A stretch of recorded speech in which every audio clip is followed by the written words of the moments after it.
Guess what? There's a new No Prep series starting this year. It's called the World Series of No Prep. It's a point series, but somebody will be crowned king at the end. It is designed to find out who is the baddest motherfucker in No Prep. This series does not endorse the sissy mentality. This series is to prove without bias, with as few restrictions as possible, to find out who is the baddest of the baddest. Do you have what it takes to compete in this series? Go check out World Series of No Prep event page on Facebook for all the details and rules. See you there.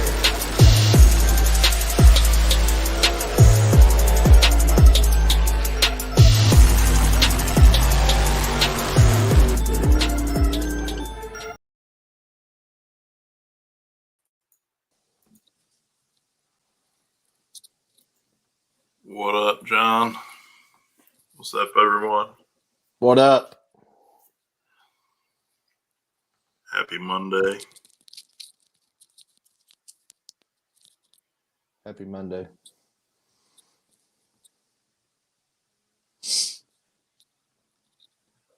How are you?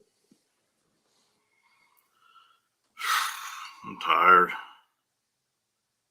Bust ass all weekend. Tried to. Trying to figure out this. Facebook just changed this thing where you can go live in the event. I hope this live video's everybody's seeing it all right. Yeah, I got it on mine. I think I just got it pulled up. I think it's all right. I don't know. I got some notification like a half hour ago, but I was like, I don't fucking know. What's up, James, Amanda, Brian, Cole, John? Thanks for the stars, homie. Sorry I haven't been posting or updating much here lately, but fucking Facebook banned me again. Fuck that dude, Zuckerberg, man. What'd you do now? I ain't do nothing. I thought somebody was in the group, in the OGR groups, talking about selling their car, parting it out because they were tired of the haters. And I told them, fuck that, man. Fuck them haters. Get to the track and run them plumb the fuck over in the other lane. These dumb fucking pronoun people thought I was telling them to commit vehicular homicide instead of asking me what that meant, which is just a fucking term. I don't fucking know, man. If I dyed my fucking hair rainbow, they'd probably leave me the fuck alone. This shit's outrageous. You can't say anything anymore. Thanks for the feedback, Amanda. Oh, shit. It's always a good Indy. Motherfucker, we from Ohio. What the fuck are you talking? What are you doing in Indy? What's up, Boost? Brittany? Yeah. Saw that. Thank God. Good old Bob Rice is down there doing a live feed. Kicking ass as always. Hey, Allie. Yeah, Turkey Bash looked like it was a good time. Yeah, it did. That was the funny ass thing about it, man, was, listen, I tried to go live one time and share that link, and those motherfuckers banned me for a day or 3 days for nudity. How the fuck you gonna ban me for being nude in the picture from my shoulders up? I'm telling you, shit's out of hand, man. Fuck Facebook. I'm telling you, fuck these motherfuckers, man. What's up, Chucky Muskrat? We gotta get together. We gotta get together. I've seen you like 5 minutes here and 5 minutes there this year, but we gotta get together and have some fucking dinner or something, man. Miss y'all. Tommy, what's up? Keith, Brittany, happy belated birthday. Everybody tell Brittany happy birthday. It was her birthday this Saturday. Happy birthday. Jeff Thomas, you want to stay on here? What's up, brother? I got some news you want to hear. You ain't lying, man. It don't. Whatever. Don't get me started. I'm already in the mood. I ain't trying to get started. I'm gonna just leave it alone at that. Facebook, and I'm gonna just leave it at that.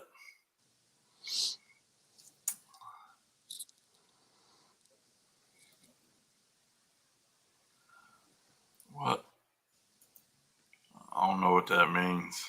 I must be missing something.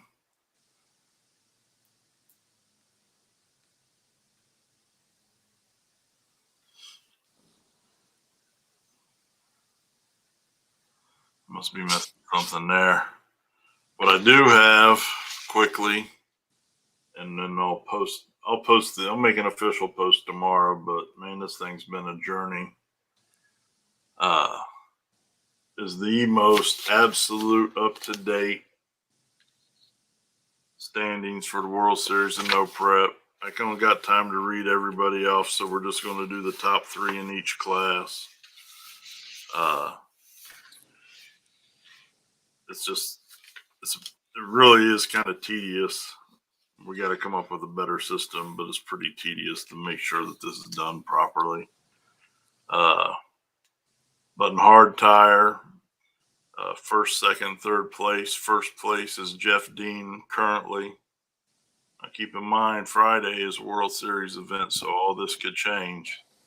Jeff Dean's currently first place with 80 points. Second place is Jay Large with 50 points.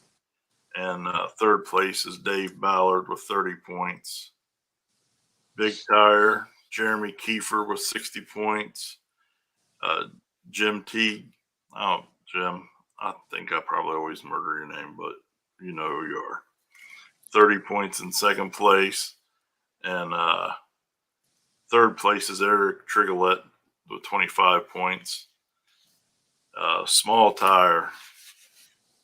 A lot of competition here. It's kind of close, man. Like these top 10 are pretty close, but first 3, Jeff Thomas with 70 points in first place. Second place is Austin Shepard with 65 points. And third place is Tommy Hoskinson with 60 points. So you could go, any one or all 3 of them could go to Cincy Street Nights on Friday and move up into first place or move into second place very easily, with there only being a 15-point difference between first and third there. So if you plan on going to Cincy Street Nights, I'm sure some of these racers will be there trying to increase their lead or get the lead. You'll see outside of the normal competition, you're going to see some pretty fierce competition between these guys who are chasing the points for the money.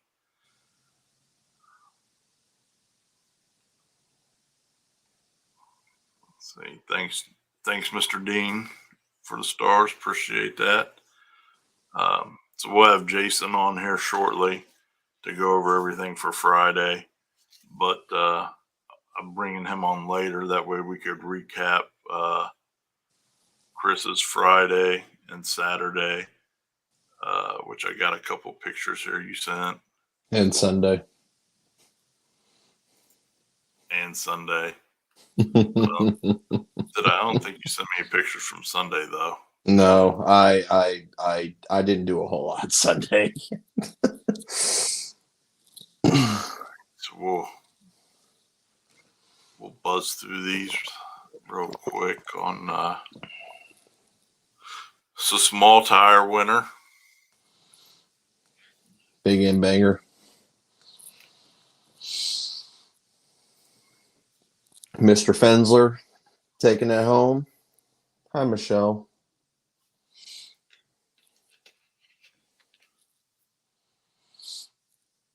Flying like he always is. I wasn't there. I was in the barn working on the Blazer, but Fensler's a hard-ass dude to beat no matter where he is, but especially at their home track. The Mac guys do have a little bit of data there. Yep. Yep. Ended up having uh 19 cars in small tire. Hell yeah. So it was a good end of the year. RPM Transmissions put $500 on top of the pot for small tire, which was super nice of them. So that was awesome. So being a pretty good payout for how many rounds you had to go. And Hell yeah. we ended up doing a second chance race too. And I didn't get a picture because I literally, like, as soon as the race was over, I jumped in my car and I was on my way home because I was dead tired and I wouldn't be getting home until late. But Alan Robinson, Mr. Pizza King himself, decided he was going to go home and he was going to go on out and win the second chance race. So that was awesome. Glad to see his car's finally coming around, flying, making good passes. And Kenny LaFleur, it's got the Slimer. He's got the Slimer. What is that? An AMC? Is that an AMC Javelin? Javelin. Yep. Okay. Yeah, it's AMC Javelin. It's LS. I think it's got twin turbos on it. He took home the win in the daily driver class. That was an awesome picture, by the way, because the moon is like, it's kind of creepy. It's kind of like it's one of those October nights, like creepy nights, Mm-hmm. So he took home daily. And I'm not exactly sure who won the second chance daily driver class. So I'm sorry that I don't have that information.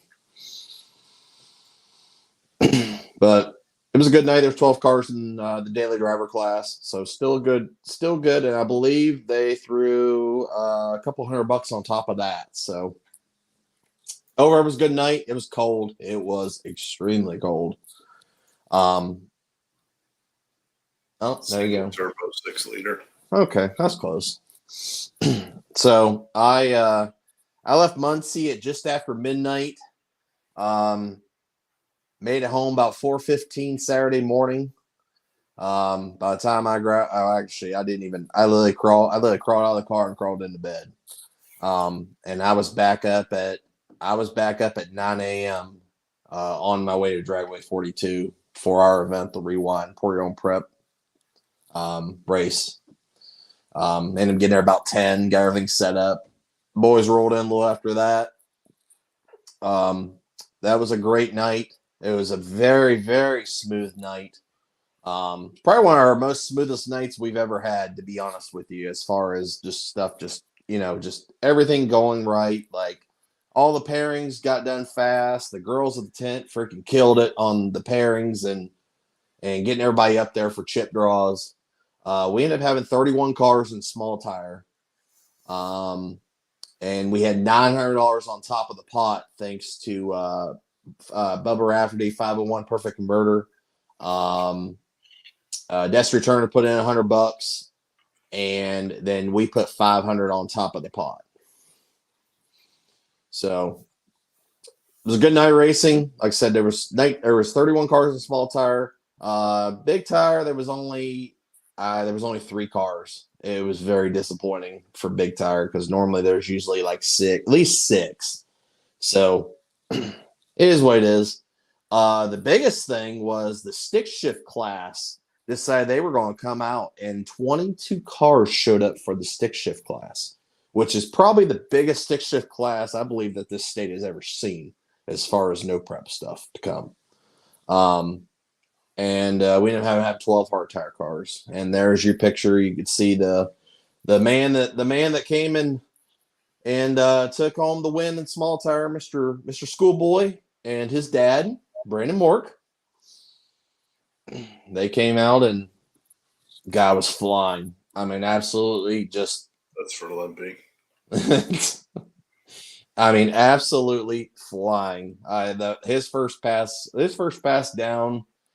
I already knew he was going at least to the semis because he was. I mean, it was fast. It was very fast.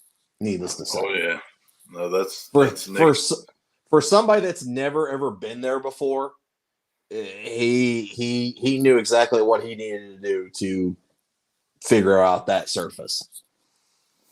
Yeah, if you've only seen Nick on a front side no prep, you're getting shortchanged. He does well there, but he doesn't thrive there. Back of the track or on the streets. That dude's a hell of a tuner, and that car works very, very well, man. He had a longer break than he wanted to. I know, getting all the upgrades to the car over the last season, but man, did he come out of the gate swinging with 2.0, 3.0, whatever version this is now. But yeah, next year, watch out. Yep. And like I said, he did well in Kentucky. Like I said, he went all the way to the semis and at Battle of the Berg, and he ended up going the last 5 on that street race that night. And he was probably going to end up being in the finals of that street race that night because he knew what to do. You give him a back road, street road, he's got it. Down the bag. So he took home a little over. I bet they even stopped and got Starbucks on the way home. I bet they did. That win, honey. But yes, so he took home right around $4,000. His class was $100. Like I said, money on top of that. So it was good payday. Good payday for him. Oh yeah. Mike Moss came out, he built that car. It was a hard tire car. It was a nitrous car when he started. Hurt the nitrous motor a couple weeks ago, and basically thrashed the motor together and thrashed the turbo kit together. And now this car is a hard tire killer now. And he was absolutely flying on a hard tire Saturday night. So, congrats to Mike.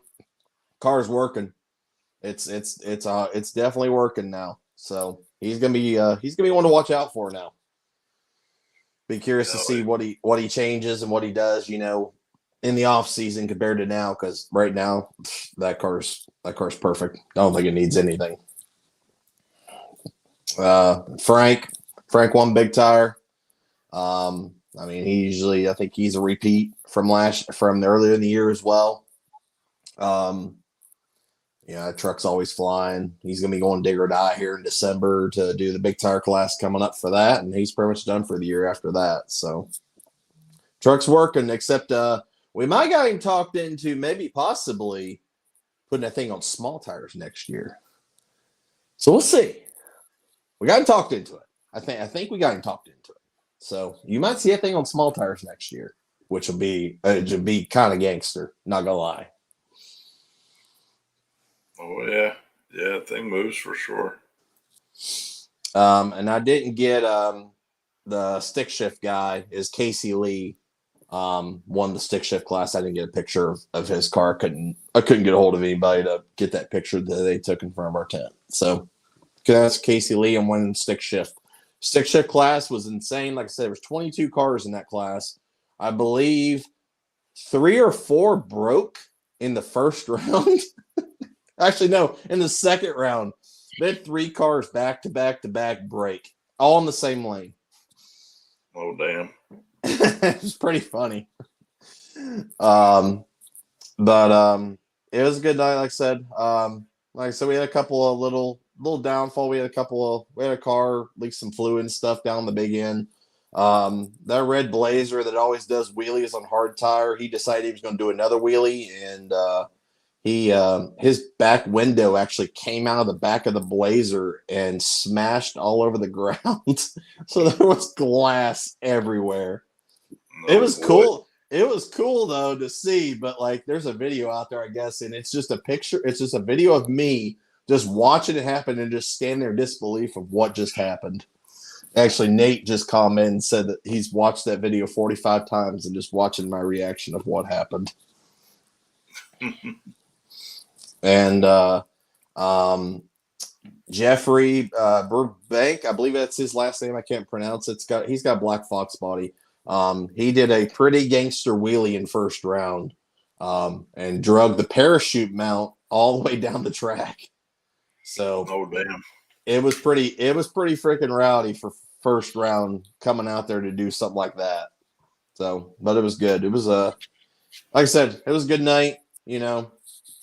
Everything went very, very smooth. Um, like I said, we ended up getting done about, I think it was a little after midnight. I think I ended up getting home by like 2. Yeah, like 2 a.m., something like that. And then woke up and was back at the track at 10:30 Sunday morning for Digapalooza, which is the Big Three Racing end of the year track rental that they do. It's basically a big slick tire radial session. Track's prepped really good, usually, or not usually, all the time, I should say. There's no street tires or anything like that, messing up the prep, messing up anything. So you always have a good surface to run. You damn right it is. She was looking for you this weekend. I don't even think I've seen her all year. She was looking for you. She says, my buddy Josh coming? I said, no. My favorite tent lady. Yes, her and Sam freaking killed it this weekend. And like I said, we went to Sunday for the big rental. This is just something we kind of help with Big Three. They help us, they support us, they throw money on top of the pots, they help with Lizer's car and stuff, getting it straightened out. This is just a big thank you to them guys. So we come in, do some classes. And we did a small tire class, and we did big tire class. Of course, no big tires again. Once again, nobody in big tire decided they didn't want to play. So they just did a $50 buy-in. Big Three throw it in. I think $200 on top of the pot. So you basically, if you're winning, you get your money back at the end of the day, plus some.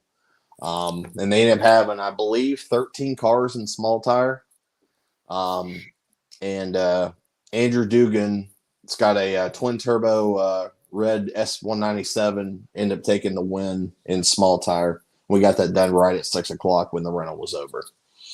But there was a lot of good passes. There was a lot of gangster passes. I know Corey Stump got his Never heard of her.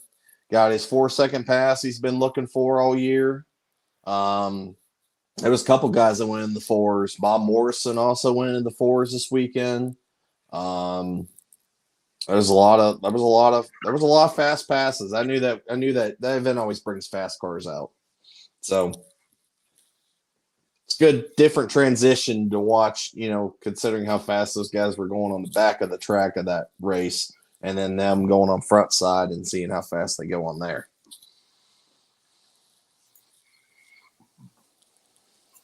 Hell yeah. Speaking of Corey, we just got him hooked up with one of these. And I'm thinking, after seeing these pictures, man, I think I'm going to do a raffle on one of these. I talked to Josh at Red Tide, and I think after I get out of being in stupid Facebook jail, and this current raffle I have going for 85-inch TV is done, we're going to do a custom design Red Tide canopy. I did all the artwork on this one. Turned out great. I need to actually talk to you about that because we are due for a new tent. Hell yeah. Because we decided that this weekend that it's time to retire the tent that's been everywhere.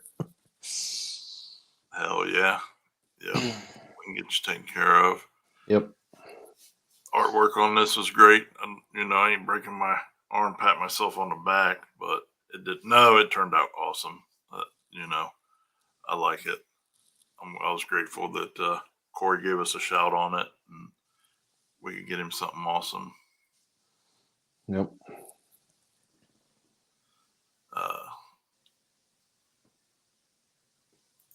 Yep. I'll take care of you, brother. We'll get you. I'll do it all, the artwork and everything.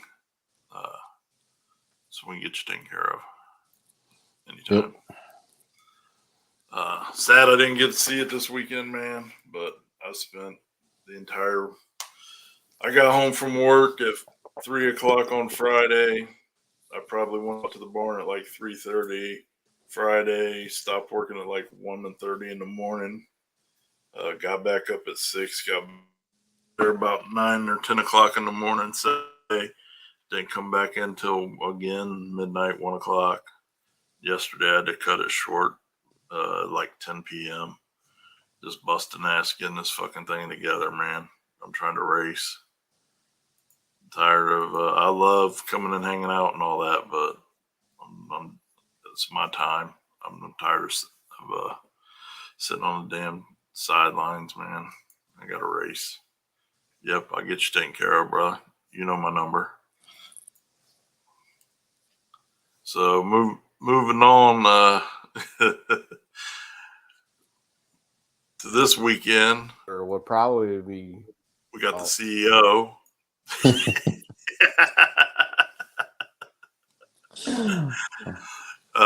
Waiting in the wings. We'll let him finish his phone call. But Cincy Street Nights this Friday. Down at Edgewater Motorsports Park, one of my favorite venues. Man, just everybody down there, they just have always treated us really, really well. And man, they've always just made us feel welcome and like family from day one. And then getting to know Jason and those guys. I don't know. Jason, I got a lot of love and respect for Jason, man. And that's very mutual, buddy. Can you hear me all right, by the way? Yes, sir. Okay. All right. No, that's very mutual. You give the best hugs, dude. I mean, no homo. It's just a great hug. Oh, man, because it's so sincere, man. I'm telling you, Jason is you really have done a lot for me, man, whether you know it or not. You inspire me, and I appreciate you. Man, I'm glad that you took the weekend off and worked on your Blazer too. Just because you do so much for everybody else, and you just want racing to get covered, and you need to work. You need to finish your deal so you can go racing. So that's kind of the decision I made. So I did. I jammed on it. I did 27 hours from 3 p.m. Friday until 10 p.m. yesterday. That's awesome, man. It looks good, dude. You're doing a good job. It's getting there. Oh, what do you want to know, buddy? So just slap the used car and sell it to us, buddy. Well, first off, Charlie Brown, son, that thing is flying. Thank you. We had a pretty good weekend, man. It was yeah. I felt pretty good about taking it all the way to the finals for a while. And we just it. And when we got to 6 cars, they were turning us around really, really fast. So every 30 minutes, and man, everything was just heat soaked. We were trying to cool it down as best we could, but that's when a fancy transmission cooler and stuff would have been really nice. So when we raced old Phil, which Phil made a good lick, he really did. It slowed down like a 10th.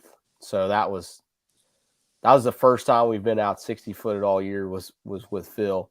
And so it hurt a little bit, right? Like we felt really confident going into that round, and especially after beating Bill. That was a fun round. Bill was an awesome competitor. And I think there's some people that won a lot of money on that round. Oh yeah. Yeah, no, he couldn't see over the blower. No, he couldn't. And man, I'll be honest, like I was really like, I'm always pretty good on the light anyway. But I knew like I gotta chop his head off, and I felt like you did. It was fun, man. Though, just everybody. When I got down to the end of the racetrack, it has a little tire smoke in it every time after the end of the pass, and I'm like screaming in the car. I'm just happy, And we have headphones, so Brad can hear me.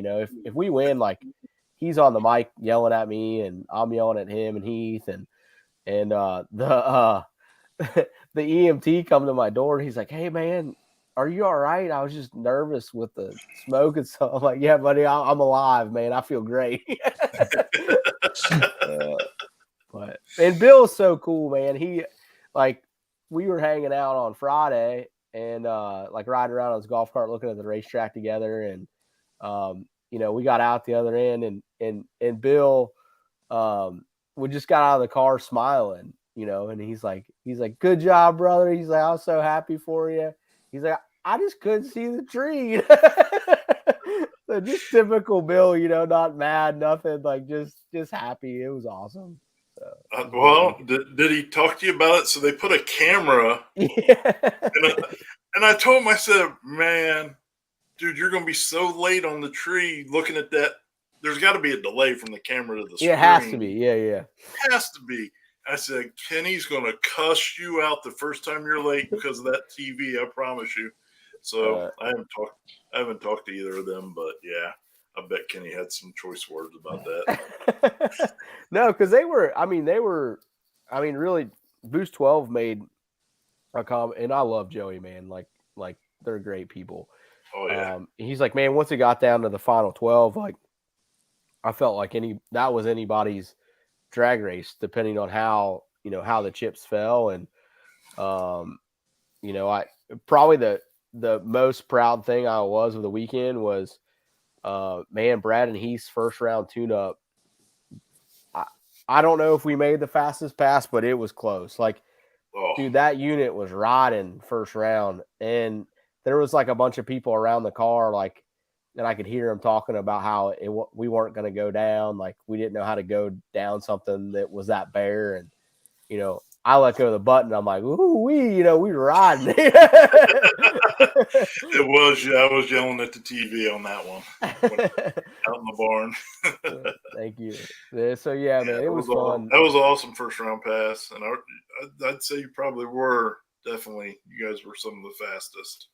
Yeah, and then all the Chicago boys and the Prestons were riding, and obviously Logan's in that camp, and there was a lot of guys that were. They did a really, Charlie and Happy, man. They tried to make that racetrack bad. They really put in an effort of scraping it. I've never seen like a track that good, that bare, right? Like they really tried and like washing the racetrack and everything they could do. It's just. Man, it's a good surface. So it just comes around, really fast. It's just nothing you can do about it. But they did limit the twin turbo stuff out the back, which was in our favor, right? Like we always get to the 330 really hard, and we run out of horsepower, where the twin turbo big block stuff and things like that, they can ride out the back, and they couldn't put as much power down as they normally can. Right.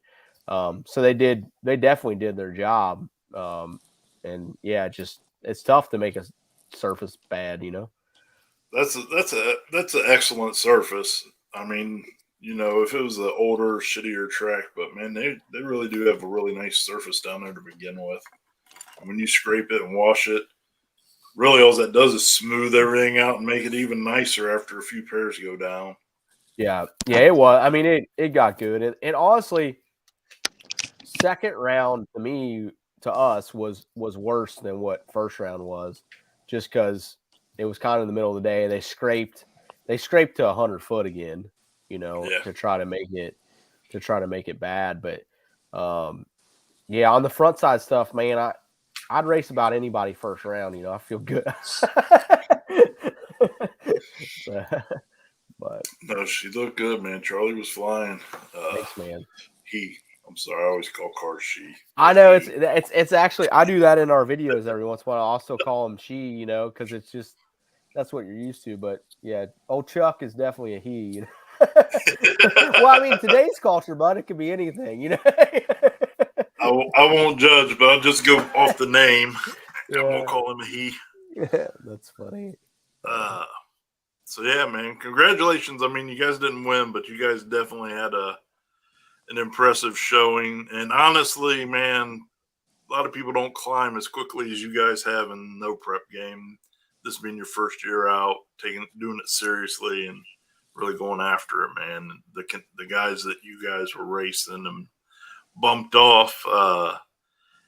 And then, man, what you call it? So you made it to what, the quarters, right?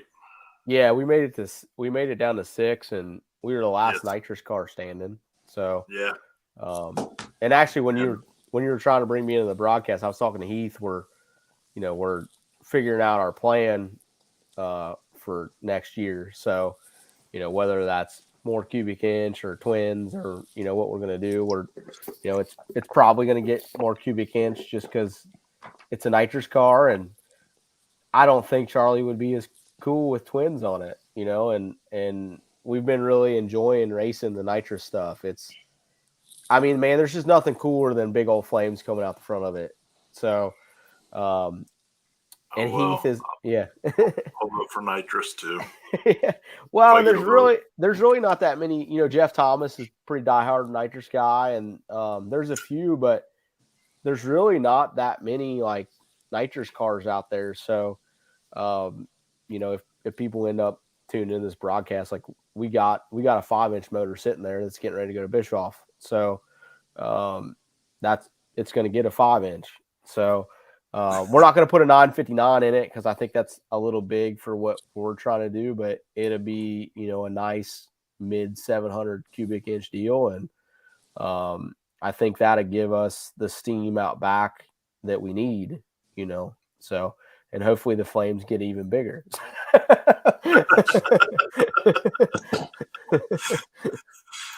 Charlie identifies as a 2-door.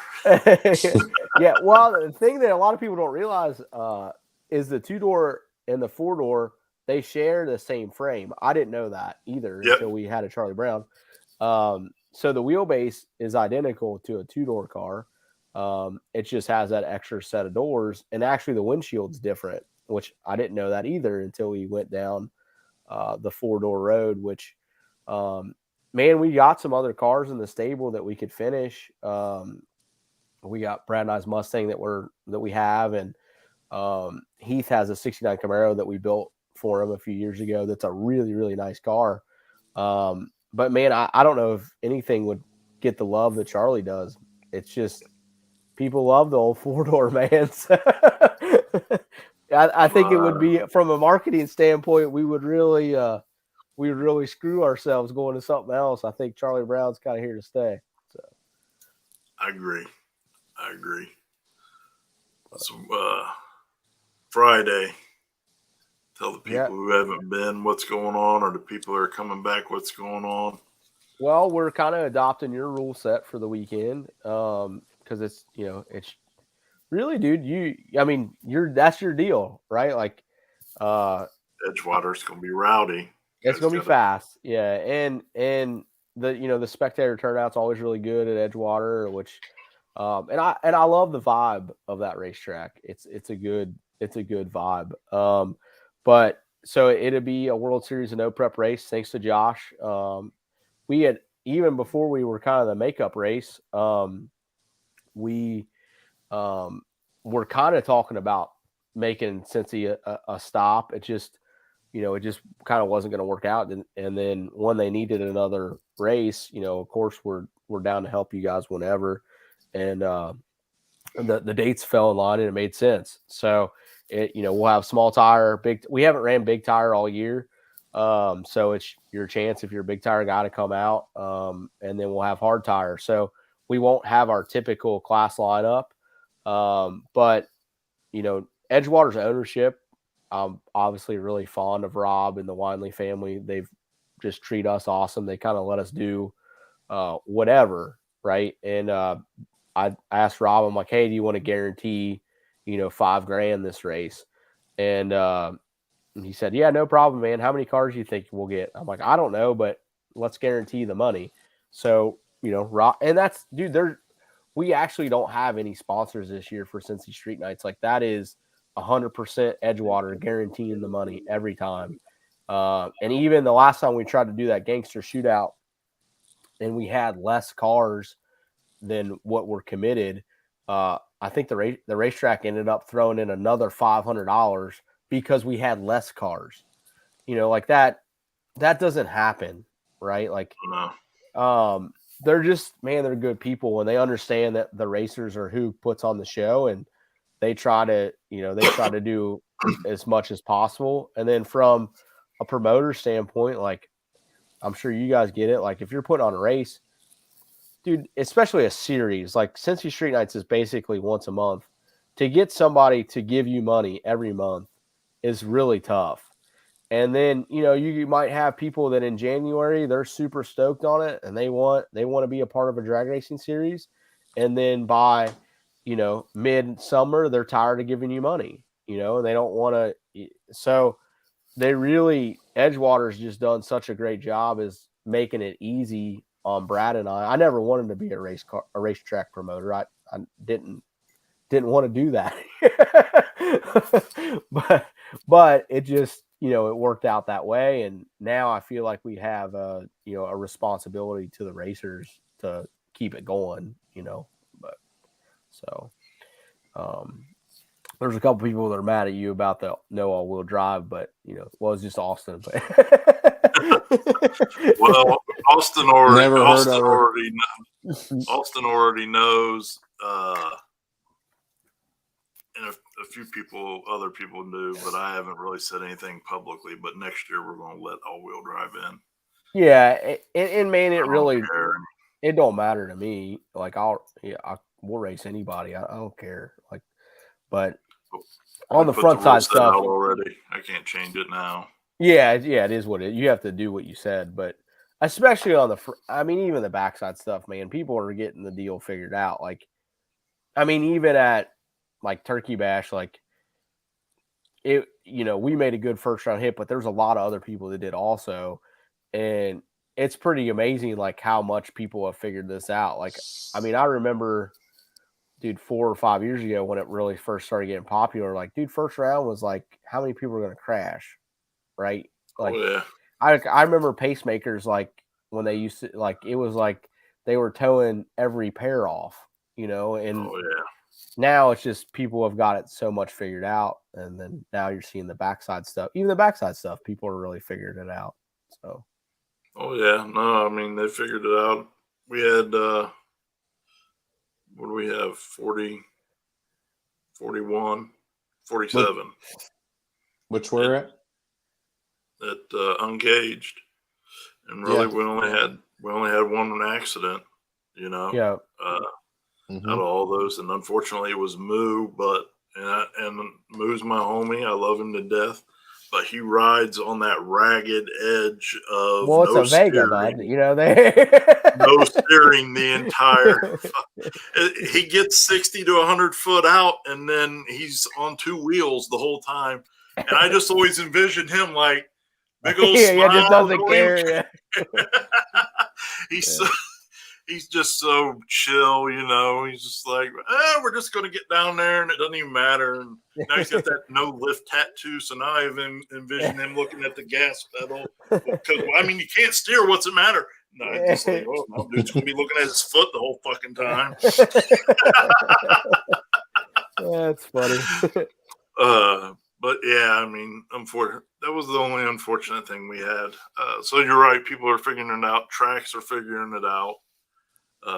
Too, going back to that pacemakers event you were talking about, they brushed that track to no prep it, and unfortunately left a bunch of little rubber balls. And that was how many years ago was that, Josh? Oh man, that probably 16 or 17. Yeah. You're talking about the one where Boosted was there? Yes. Yeah, Bill and Billy's. That was when Bill and Billy 17. That was 17. But look at the progression since then, man. It's like, I'll be honest, like back, like I watched that race and, I'm like, I'm good. Like we actually, and a lot of people don't realize this, but we had a purple love truck with Heath, that we ran on slicks and we did no prep stuff with it. And then we kind of went, down to the radial deal, but like, man, I didn't really want anything to do with it. I'm like, I'll just stick to my radials. I like that. And, now look at us. We're, I love it. We're really having we love it. Like I'm not saying we won't ever go back radial racing because I love that for different reasons. But man, not having to deal with the tractor and being able to race close to home for fair money, is awesome. Not having to travel and be there for so many days.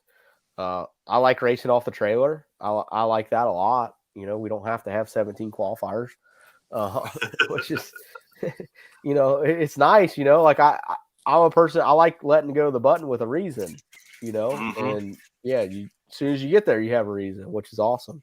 Even Friday night at Turkey Bash, you're all hopped up because you're through first round, and then it's like, dang, we got to do first round all over again. Yeah. I don't care who you are, dude. You get nervous rolling in the first round. It's like, it doesn't matter, Oh, yeah. So maybe we can further corrupt you and get you on the backside. We might, man. I mean, we did one kind of this year. I honestly figured we were going to do more. It's the hard thing for us is just slowing it down. Like, we can absolutely slow it down, but just wanting to slow it down, like we've been really fast on radials, and like for me as a driver and Brad and Heath as tuners, it's hard to take that away. You know what I mean? Where the front side kind of gives us the best of both worlds. Like, we still are able to go fast. The surface is still tricky.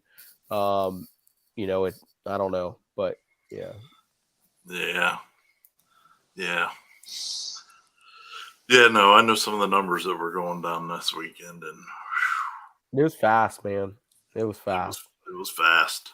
Yeah. Freaking old hate tank. I don't know what he was going, but I know what a few people sat beside him went and what they're estimating. Oh, he was wrong. There wasn't, like, Joey had something for him. I don't think anybody else did, real, in my opinion, right? Joey is really good. He's raced on slicks for a long time, man, on a variety of different surfaces. And I mean, he's bad. I mean, honestly, like the tank, Joey, those guys are why I'm like, I'm ready. Like, after this weekend, we're done because we're working on, better and more. And those are the guys that's why, like I want to race the best, and they're some of the best. I mean, they are. The tank was rolling, dude. I mean, rolling. And Dan is so cool, man. He's like, I told him, like, he's the last Mohican, right? Like, because he's like the OG, like, no time grudge dude that like won't let you see what's under the hood. Like, nobody actually knows. Like, everybody, you can tell it's a turbo car, obviously. But other than that, like, unless you're in Dan's little deal, man, nobody knows what's in it. Like, which is cool. And it's just, it's so lean and mean and sinister looking. You're like, that's, have you seen his semi, Josh, that he has? Oh, yeah. And then like his box trailer with the paint coming off, you're like, if the hate tank's in anything, that's where it's at. That thing is bad. That thing is badass. Oh, it is, man. And Dan is like the nicest dude. He's so awesome. Yeah. But, yeah, he was rolling. Yeah. Have you heard? Is he coming up Friday? I talked to him. I think he is. So I think, and not to scare anybody away, but I think Boost 12 and the tank's coming. So I haven't talked to Brad about it, but I think we'll do a second chance race. You know what I mean? Like that. If we can get a good car count, like, it kind of makes sense. And I get it, man. Like the class racer side of me, like I can, and I don't know if you guys want to talk about this or not, but I can see where this deal will start to get divided, right? Like it just will, like, rules will have to come to a degree. Even on the backside stuff, because they're going to keep getting it figured out. But then when you start dividing stuff, that makes it really tough. But I don't know. It's tough. You're right, because there are people, and I don't know, man. I'm of the opinion like you. Like, listen, it's taken me 5 years to afford to build something halfway competitive, and that thing is sat out in the barn for 5 years, accumulating parts and labor. So I kind of don't have no sympathy for people who say, "Oh, I'm not fast enough," because then we're supposed to get fast enough, like you're doing. You guys are like, man, I didn't like the way that played out Saturday. What's the next move so it don't happen again, or what's our strategy to level up? Yeah. Uh, And man, I'll be honest, like that's why Brad and I have a race car business. Is like when we entered this deal and we wanted to go drag racing, we wanted to be the best we could be at it. So, we created a whole business just so we could do that. You know what I mean? And kind of sacrificed. Took a lot of chances, right, to do that. And now I'm thankful for where we've positioned ourselves. But man, it was a lot of freaking hard work to do it. But all of that was just to be good at drag racing. So to your point, like I don't, even my wife and my kids, like my wife is a badass. Like she makes, like, if I'm working late in the shop, like she gets it. She doesn't want us to lose, so like it takes a whole family to be competitive, and Brad's wife's the same, like, and Heath's wife. And, we race, we're lucky to have the three of us together. And I think more people should do that. Like my buddy Martin Conley, he said something a long time, and I did a motivational Monday about Martin, but he's like, I don't care if I'm in the car. I don't care whose name's on the window. We're here to win. And whoever needs to be in the car to drive it the best, that's who's going in it. Like, and, I think that more people should do that, like team up and, work with your buddies. And because this deal's expensive. It doesn't matter even.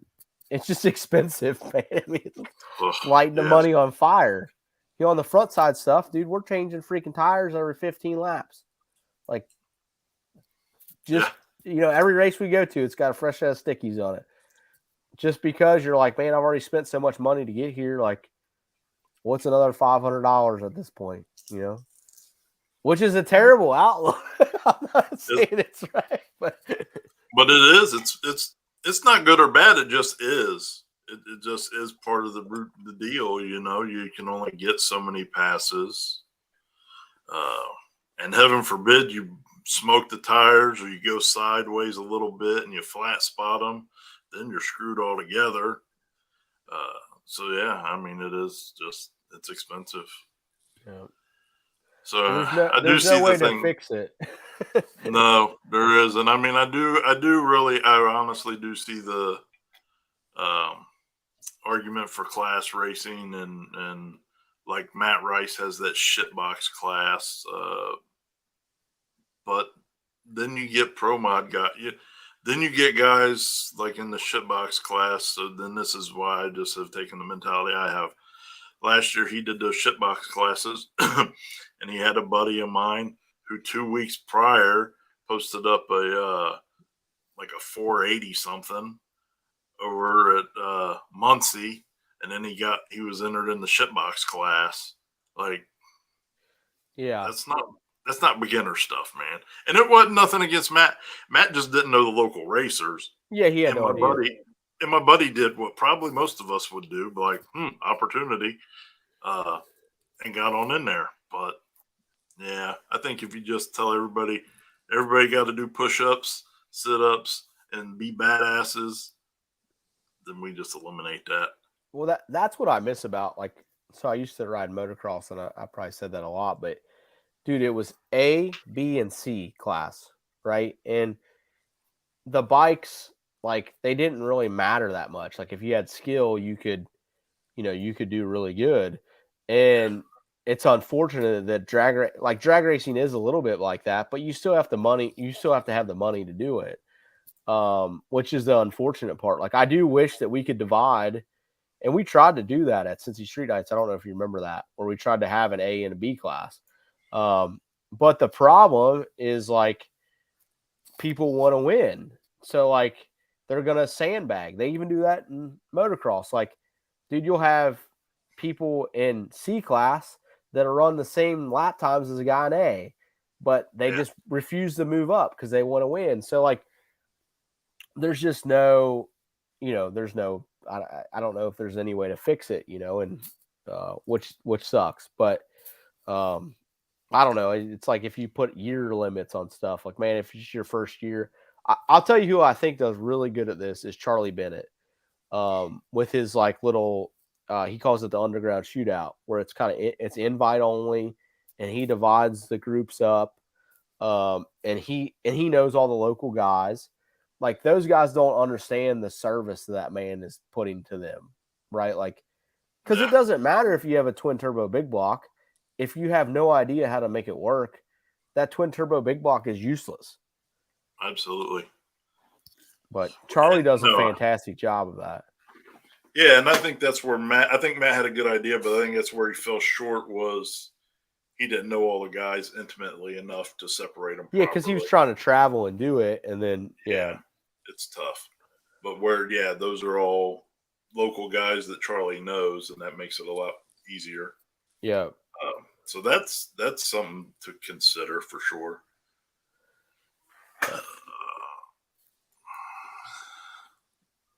I don't know, man. Like, so I've done competitive car building before, and I've done all kinds of competitive stuff, and I just know you have to get your teeth kicked in. If you want to be good, or great, I don't know what great is, but if you want to be good or great, you have to get your teeth kicked in enough times where you say, man, I hate how sore my mouth is, and I'm going to fight back. Well, and people do always go back to money, like, oh, I can't afford that, or I can't afford this, which I get it. But, like, the money's just another competitive part of it. Like, if you want to be, you have to, you're either going to grind it out or you're not. Back to my buddy Martin, if you didn't watch the Motivational Monday, is like, dude, him and his wife lived in a single wide trailer so that they could drag race more. Like, a lot of people aren't willing to do that, like, and you could call it right, wrong, or indifferent, but, like, the dude was living in a single wide trailer, and they were putting every bit of their money to go drag racing, and, using the best people they could, and just making it happen. Doc, you're right. I don't think Jakes would appreciate that too much, though. That old Hank Williams song. I mean, you get another job or you side hustle. I mean, no, I've watched you, bro. I help my buddy at his sign shop all the time. You're always hustling, trying to get your blazers together, dude. Like, always doing something. There's a lot of people who've come out of like Jeff TRS. That was spawned out of side hustle into Ford racing, and now it's turned into something. So you also have the potential to turn into something great. Even Brandon's probably not watching this, but, like, I know Brandon Dollar, like, really well. We used to ship all Brandon's parts. My wife was actually his first employee. So she shipped all Low Dollars inventory out of our front room of our shop, which, if you've never been to our shop, yeah, that's right, Matt. That is true. It's not very big, but that's where Low Dollar he shipped stuff for a long time. And that was Brandon's motivation was he wanted to build a race car and, not take away from his family. So he started hustling sensors, and then, look where he's at now. This is, again, same for us. Like, we, I didn't, race cars are expensive. I started welding cages with Brad in my garage, and then, here we are. Yeah, no, Jeremy definitely has figured it out this year. He's doing great. I'm happy to see that dude advancing. Except for winning red lights. Yeah. What up, Limpy? Limpy, what's up, brother? My buddy. Man, I was so bummed that I didn't get to see Limpy this weekend. I thought he was going to be at Ohio Valley. I love that guy, man. He is awesome. Limpy's great. Just don't ever piss him off. I don't plan on it, but I do like. So my class racing buddies, like, we'll talk about like how we're liking what we're doing, right? And I'm trying to get more of them to come this way. And no offense, Chris, but Limpy is the best. I mean, the way he flags is awesome with his hands behind his back and his like. Limpy's just stoic. Yeah, it's awesome. Like, he is the perfect human Christmas tree. Again, sorry, Chris. It's just I'm a nobody, so it doesn't matter. No, you're somebody, bud. You're Chris Lane. You're absolutely somebody. And you do it the way that you do it, right? Like, that's cool. But yeah, I just, man, it's kind of majestic watching Limpy get out there and like flag a race, right? There's something magical about it. It's really cool. And I just mad respect for him, man. Like, a lot. Yeah. A lot of years there, It's cool. Of experience. Trying to catch up on I was bunny hopping this weekend, so. I mean, I don't know how Chris still has arms at the end of an event, man. Like, I appreciate that he stuck to it. Like, everybody says crap, he's doing it. or 2 days of it, Yeah. It's funny. The first try I went 60, then the next 600 on the strap. Oh boy. What the? What'd you do that for? Are you gonna get there early on Friday, Josh? Or what time are you getting there? Probably like 4. I had the day job until 2:30. Unfortunately, it slipped my mind to put in for time off, so okay. I got a day job till 2:30, and then I'll bust ass straight down there. Chris, are you coming? I think I am. All right, cool. I mean, just in case we have a tree malfunction, we. Oh shit! Have a backup. You don't want me. Yeah, I'm free till Halloween weekend, so I think I'm gonna come down and hang out. No, we'd love to have you, buddy. So yeah, it's cool. I haven't been there yet this year, so yeah, it's always a good time, man. It's I wish we could continually scrape it a little farther, but like I told you guys before, that's kind of luck of the draw. He does what he does. He just does what he does. That's all I do. It's always a great time, man. Always a great crowd, great food. Definitely some of the best track food around. Yeah, they do a fair job. The cool thing about Rob Wiley too is like he's the owner of the racetrack, and on Cincy Street Nights, they absolutely get overwhelmed at the concession stand. So every time you can't find Rob, it's because he's back there making cheeseburgers. It's all like I love that about him. He does whatever. And it's not like they're short staffed. They'll have like 10 or 12 people back there humping the whole night long. It's just crazy busy, man. Don't be a jerk if you're waiting in line. Because it's not like they have one person working. They always have a full house back there working. And food's good and cheap. You're not buying an $8 track burger. No, he's part-time cheerleader. The other cool thing that's happened on Saturday. So if you come in town for Cincy Street Nights, Thornhill is racing the next day, which Thornhill is the oldest continuing running drag strip in America. It's not the oldest drag strip in America, but it's the oldest one that's never been shut down. And they're having, there we go. I would even call it less than an hour away. And Rob Dobbs is helping them do that. And man, I love that racetrack, and we could really do something serious there if they didn't have such a tight curfew. But yeah, and the owner of the racetrack said that if you're at Cincy Street Nights and you want to come camp, you can drive over and camp there. Or Rob will let you guys, you can sleep at Edgewater and then just drive to Thornhill the next day. No big deal. So Who also has great track yes. food. Yeah, and their track cheeseburgers are awesome. And dirt cheap. I haven't been there in 2 years, but I think last time I was there, hot dogs were like $1 and Yeah, cheeseburgers it's were like cheap, man. $2.50. So, and it's a cool little track, man. Like I would love if everybody that came to Cincy Street Nights would go over to Thornhill, man. It's really cool. It's like a time capsule. So like my dad started racing there in the 60s. And if I take my dad, he's 80 years old now, he's like, man, it looks the exact same as when I raced there, which is really cool, man. So Yeah, places, it's timeless, like you say. And our first time down there was with 260 before they were Mac. And it got rained out and canceled, and I remember that night. It was raining really hard.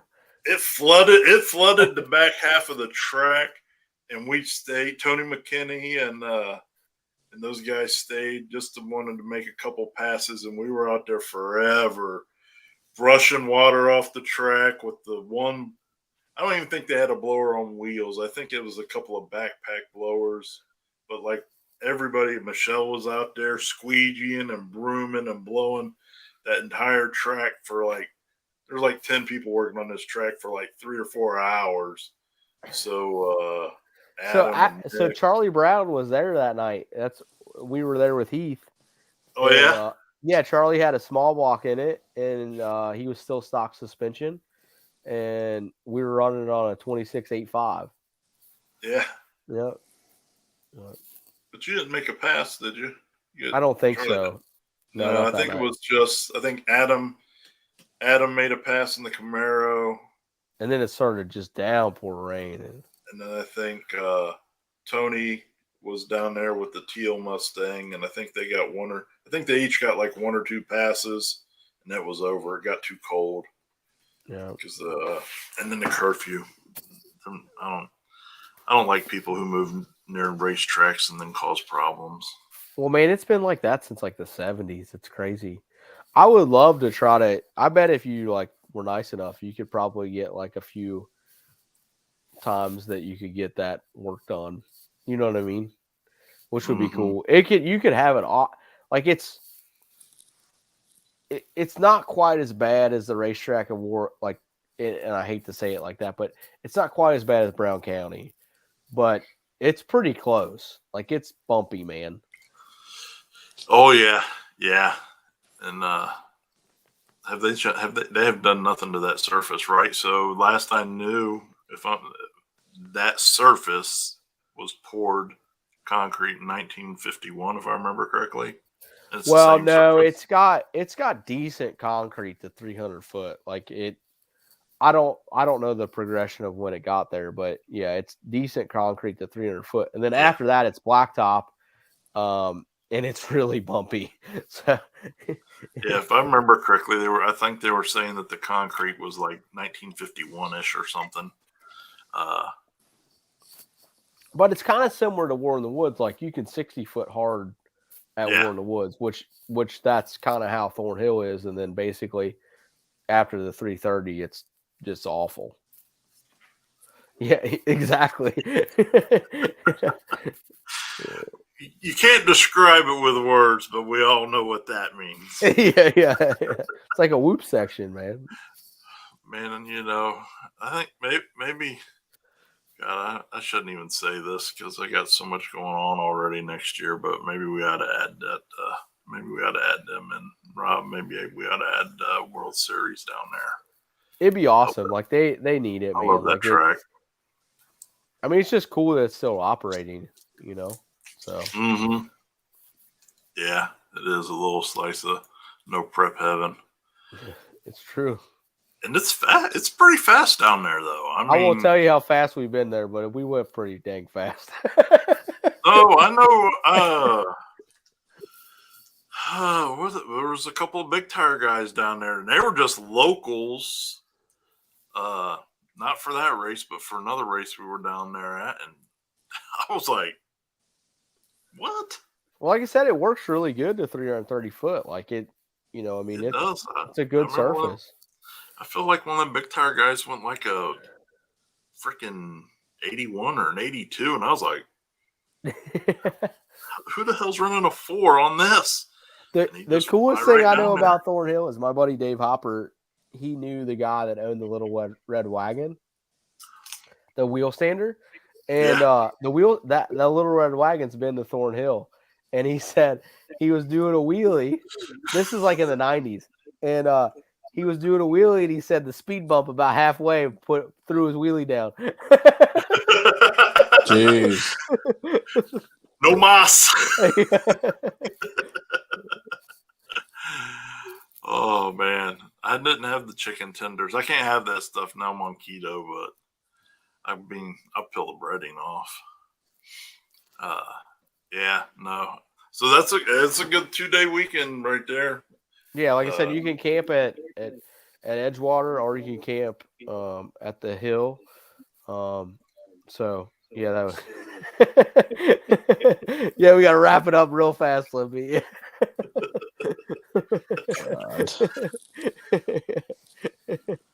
That's funny. You really own it well, Chris. I mean, got no choice. I'm just here. That's all. It's funny. Hey, we did use your traction compound once this year. That happened. Yeah, we used yeah, we did. We Kentucky, we borrowed. weren't you? Yeah, we borrowed some from Colt. Nice. Nice. We need to get you guys into doing some more of that stuff. I think you guys could do well. Yeah, we just need to test for it, So just about getting the big brain Brad on board. He likes the good surfaces. So yeah, I might have a good surface coming up next year, and I'm gonna try to be the first on it. Oh, that'd be cool. Like the first race on the new surface without nothing on it. So really. Hello. Oh, there it went. It's probably my wife hacking in, Josh, because she wants me to put my kids to bed.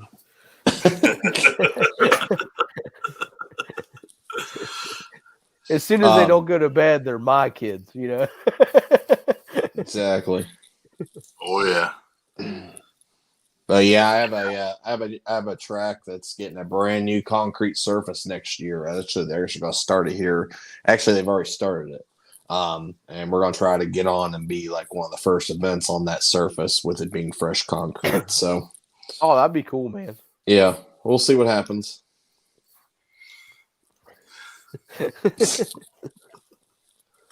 Oh, Lippy, I miss you, man.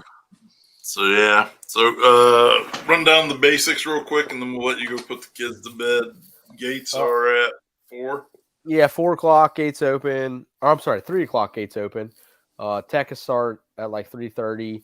So I was going to ask you, a couple people, the big tire and hard tire. Do you guys always do off the trailer? Yes. Okay. Everything. So if you're running any of the Ohio or any of those classes, big tire, hard tire, small tire, you guys are all off the trailer. Our index guys, you can test from 4 to 6:30 basically. And then we'll do a driver's meeting, and then we'll have first round at 7:00.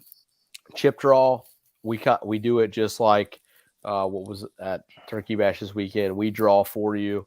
The only difference is we draw you on to a ladder. Is that all right with you? I meant to ask you that. Yeah. It just makes it run so much faster, man. So not having to chip draw every round. So all of our championship classes will be run like that. We got 650, 1150, and 13.0. A bunch of people have asked about testing in between rounds. It would be let me rephrase this.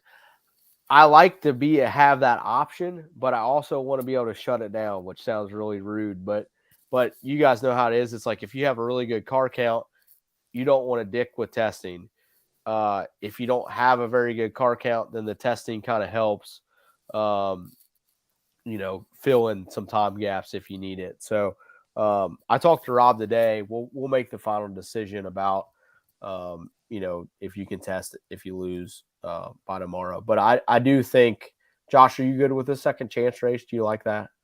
Yep, that's what we do. Yep. Okay. It doesn't. You don't get points for the second chance race, but we find that it's helping the car counts because people don't want to just go home. Yeah, absolutely. No, I'm down with it, man. So yeah, I think we'll do a second chance race. We haven't done one all year. So maybe we won't do testing, but we'll do the second chance race, maybe something like that. So This guy. Get out of here, Rob. Rob was killing it this weekend. He the coolest thing about Rob is Rob's car is totally unsuspecting. Like it's got the little intercooler out of the hood, and he could drive it down to Dairy Queen, but it's fast. So. We typically do 100, but we'll do 100. Yeah, that's about what it should be. So, but it's still Jason's race, Tin Soldier and Edgewater's race. It's somebody's. I don't think it's mine, but yeah, we're just kind of like the somebody can take claim for Sunday. it. Well, that's what I'm doing right now. See, look, I'm pushing that all down to you. No, you're going to have to run the staging lanes, bud, because my normal guy, Casey, if you've ever been to Cincy Street Nights, he does an awesome job keeping everything moving. He actually goes racing with my dad, and my dad is racing in Indy this coming weekend. So Casey will be with my dad, so we won't have a Casey. So yeah, and then we're also planning on racing it. So if it's a cluster, it's Josh's fault. I got big shoulders. He's racing in Indy for it's like the fall classic. So he just got his pacemaker. He's rocking and rolling with his pacemaker. Good. And I didn't realize that Cincy Street Nights was going to overhang his deal. But we were trying to do a little gambling up there with him. I might have to send the old man with a little bit of money and Yes, Jeff, she was talking about you. I don't know if you saw, but you're first in points right now for hard tire. Where did it go? I'm going to make an official non-ghetto post tomorrow, but yeah. Who's leading small tire? Jeff Thomas. Oh, dang. Of course he is. It's tight, though. Jeff Thomas, 70 points. Austin Shepard, 65 points. Tommy Hoskinson, 60 points. So really, it's anybody's race because you get 5 points for showing up and 5 points for every round you go. So really, I'm looking forward to calling Jeff Thomas on the intercom to tell him that he's late. Jeff Thomas, come to the lanes. He's never late. Dude, when we were at Turkey Bash, they're calling Jeff to the lane. I'm like, dude, I haven't even seen Jeff. I don't even know where Jeff is. And then literally at the they're like, you're out if you're not here in 3 minutes. And then here comes Jeff. And he made a good pass, Jeff. Oh, yeah. Well, what was funny was because he thought I was there, he calls me at 5:30 and he says, dude, I'm an hour out. Go tell him I'm on my way. I was like, obviously I would, because I always got your back, but I'm in the barn. I said, but I'll text Happy right now. That's what you on Cincy Street Nights. Yeah, there he is. I love it, man. I love him. I love Jeff, man. He's such a good time. But Absolutely. On Cincy Street Nights, I actually on purpose lose my phone because you know what I mean? like we race like NMCA and stuff like that. So I can't text NMCA and say like, "Hey, bro, I'm running late." Like it don't work like that. So in Hey, the but in yeah no prep. yeah, that's why I lose my phone because I just want to be like, "Yeah, man, I didn't see it." It's just not worth it, you know. Shoot, I get it all the time. Yeah. But I feel bad sometimes too, because like I had a guy come up from Kentucky this weekend, and he was going to be like right at 6 at our drivers' meeting, and I was nice enough to go ahead and buy him in with our money, so that way he was at least in the race for at least No, and I get that, man. for what Like, he made it. even actually, the last time we were at Ohio Valley, not for Turkey Bash, like we were running late, and I love you, brother.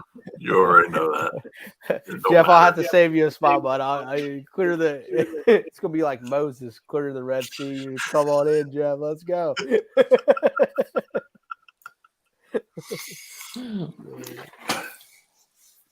Jeff is awesome, man. He is awesome.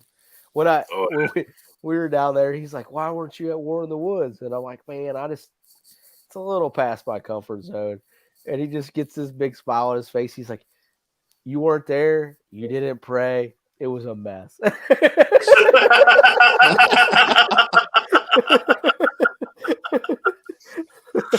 You know what? He ain't wrong. That's right. He said I have to at least come pray the next time. Apparently, it's titled now, the Jeff Factor. The coolest thing about Jeff is like, even if he's super late, like it never affects him. He's still like calm, cool, and collected. Like, yeah, man, I'll get in my car and it'll be fine. Well, you know, he was a hill climber, professional hill climber for like 20 some years.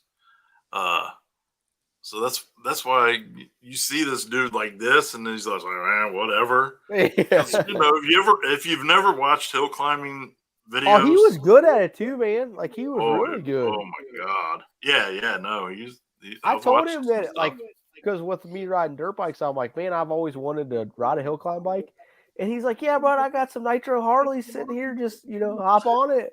I'm like, dude, I was thinking like a 450 with maybe a stretch swing arm or something. Like, let's not just start with the nitro stuff. No, just balls out. You have real time, and then you have Jeff time. Just like, fuck you guys, I'm never coming back on this live feed. Yeah, nah. Yeah, we love you, brother. You know that. So, all right. Well, yes, and every time, I mean, we've been all over together, and Jeff is always go big or go home. So I'll give him that, man. He one time at Edgewater, dude, he was like, I didn't know Jeff that well. Like it was still when he had the Nova, and he comes up to make a hit, and he's in short sleeves, right? And the starter Ricky, who's always in a bad mood. I don't know if you can make Ricky happy, but he's like screaming at me. He's like, "You gotta get him to put a jacket on." And Jeff's like all swelled out, and I'm like, bro, you get him to put a jacket on. Like, you tell him not to make a pass. You know what I mean? Like, he's like, you go have at it, buddy.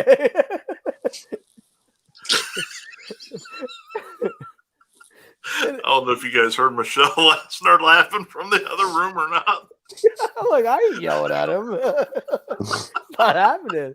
Now, like I went to his trailer. I'm like, hey, Jeff, by the way, man, if you could please put a jacket. And he was so cool about it. But oh, yeah. No, Jeff don't mind all that stuff. But also, he will just get in there with. Oh, dude, I watched him get off a tank top and flip flops and a helmet. Well, he was at War in the Woods. Obviously, it's his race. He's working a Bobcat. He jumps off of it in muddy boots and his jeans and just jumps in the race car. It's like, boom. Oh, yeah. It's time to get to work. Which speaking about that, how much moonshine does Ricky need to not be Chill. stressed out about our rowdy ass crowd? I don't know, bud. I don't know who will ever fix it. You may just pre-warn them starting today that our crowd does get a little rowdy. Yeah, they'll be all right. I told them that we should make, like that little space by the tower. I'm like, just put everybody there. That would help. Yeah. I don't know. Yeah, we all did. That dude didn't have to. Yeah. We won't relive that. But yeah, I'm just glad that me and Jeff are friends. Like I love hanging out with him, man. I really do. He's so awesome. No, he's one of the best, man. He's my brother. I appreciate him.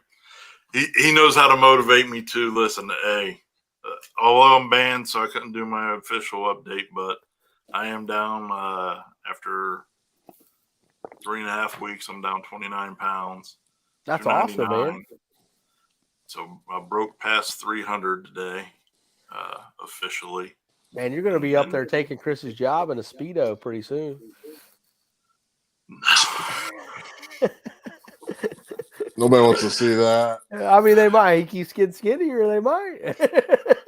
Oh, I ain't getting any skinnier. I'll tell you that right now. I'm trying to be healthier. I mean, we all need to be healthier for sure, but I gotta lose some of this ET killing weight, man, so I can keep up with Charlie Brown. You know what I mean? Now you're talking about you just need another turbo, bud, then you'll be good. That 113 won't be enough. Maybe not.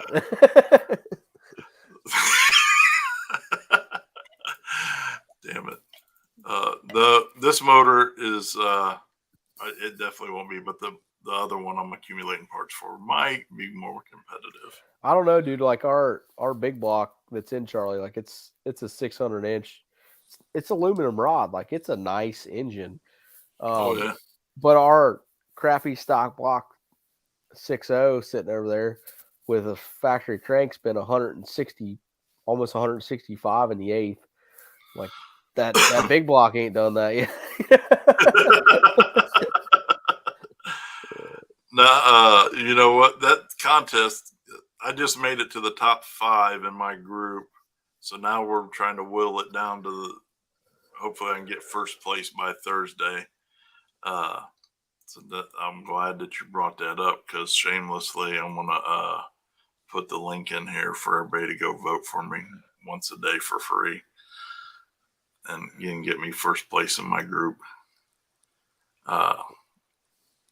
I would appreciate that. I'm trying to be in a B horror movie.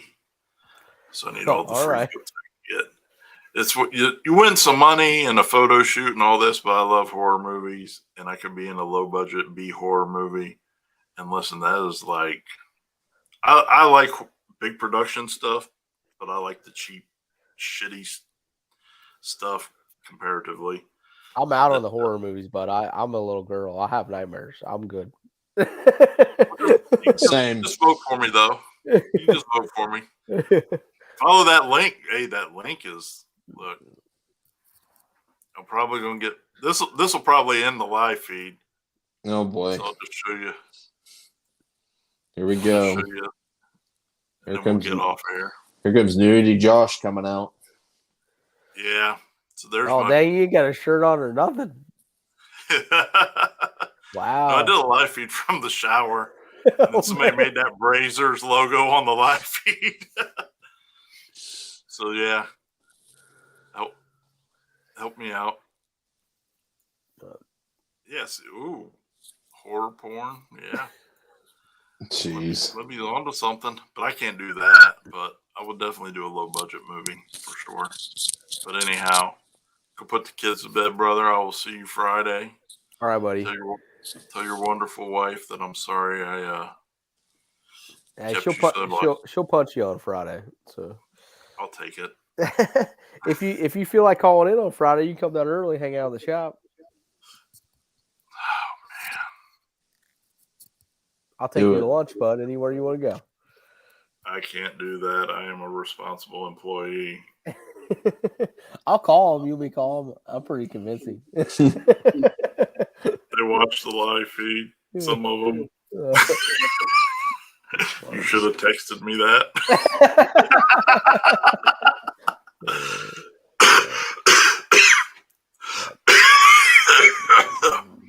Maybe I am coming down with something. All right, boys. I'm gonna go put the kids to bed. Have a good night. We'll see you. See you Have a good Friday. evening, bro. See you, man. Bye. Take care. Yes, you do. They got a great shop. You know what, Limpy? You need to come up for their open house, man. They have one of the most awesome open house events ever. That bull riding, they had a mechanical bull there last year. Some good food trucks and a great time.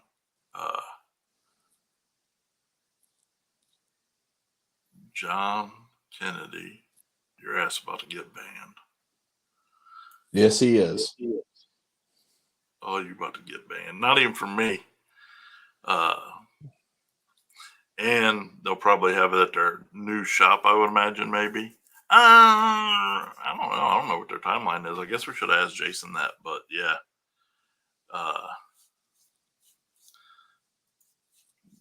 We could probably arrange for a live bull. Oh, God. Don't bring me back to my younger days. The milking bulls? No, riding bulls. God, that was such I could go on for hours with jokes about riding bulls, but But you could. How about we got time? We got enough time in the day for that. I'm just gonna leave it alone because I gotta go work on the Blazer. Can I say two things before we end this? No. So anyhow.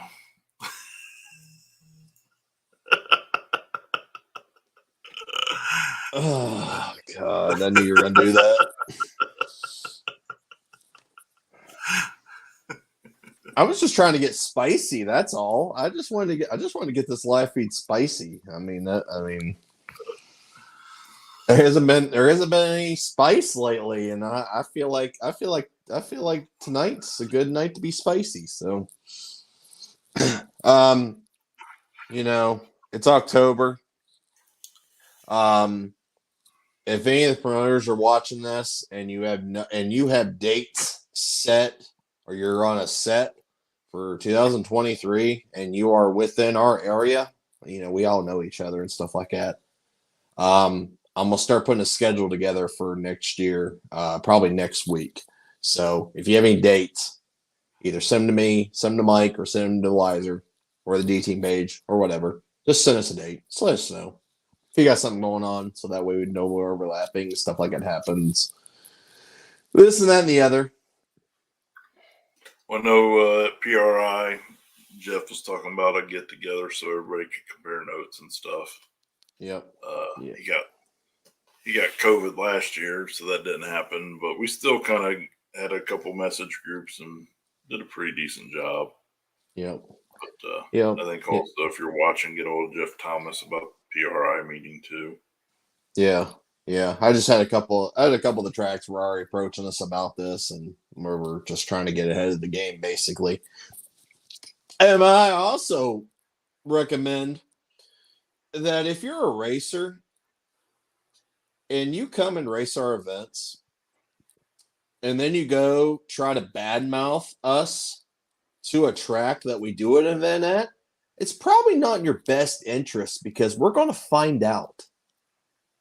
I just want to reiterate that very, very well, that we're going to know who you are and what exactly you said.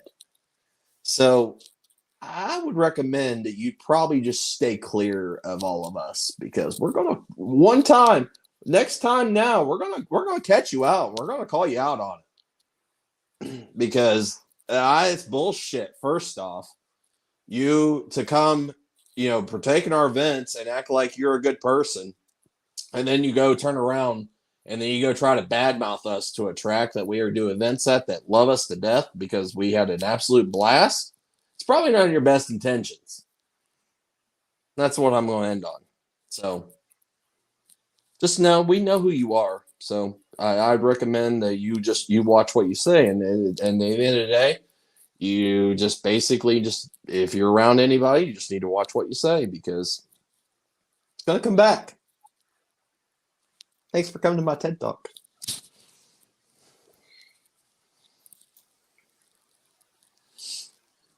Oh, they're gonna find out. They're gonna find out. I'm not gonna air out some laundry online, but they're gonna find out, and it's not good. It's the wrong thing to be doing because we're some of the nicest fucking people that there fucking is around here. Even though I'm kind of being a little mean right now, but we're great people, and we mean well for everybody. Then to do that it's kind of, it sucks. It sucks to know.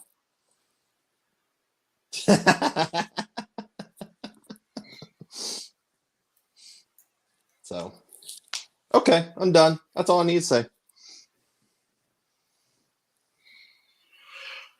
Oh boy. Fucking racer drama. So I guess the moral of that story is if there's an issue, just go tell those guys. Yep.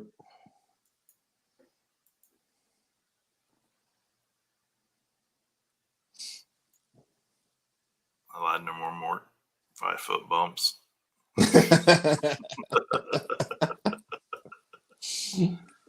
Oh man. Oh, that's probably a good point. Got to be a roll racer. It's actually not. That's the crazy part. Well, actually, he might. Well, I don't know if he was there that night. I don't remember. But anyway, yep. Like Mike said, the haters just gonna feel us even more, and we're just gonna keep out doing what we're doing and putting on outstanding events. Can't make everybody happy. Can't make everybody happy. I'm sure there's 1 or 2 complaints in the world about me. Oh, I'm sure there's a few about me too, but is what it is. So. Yeah, I definitely want to go to Lucky City in 2023 with the Blazer.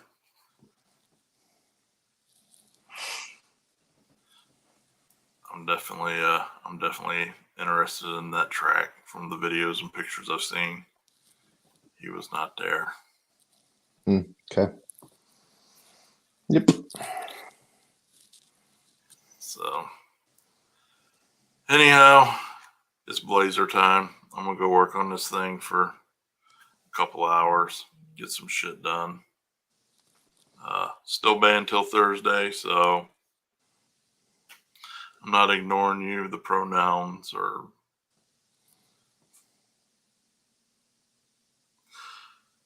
annoying. The pronoun people are annoying.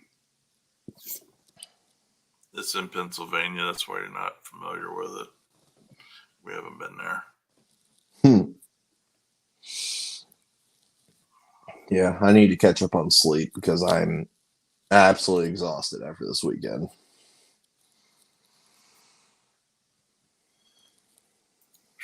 I'm ready for S10 on everything crime. I'm fucking everything up with a pulse. I don't care what it is. Absolutely. I'm ready. This thing's got me motivated and back in my little competitive mode, man. It's been pissing me off, but it's also got me back in, got my competitive juices flowing. Probably going to start seeing a little, I don't get ugly or nothing, but I do say some shit when I'm ready to go. Well, some people probably think it's ugly, but whatever. We still like you.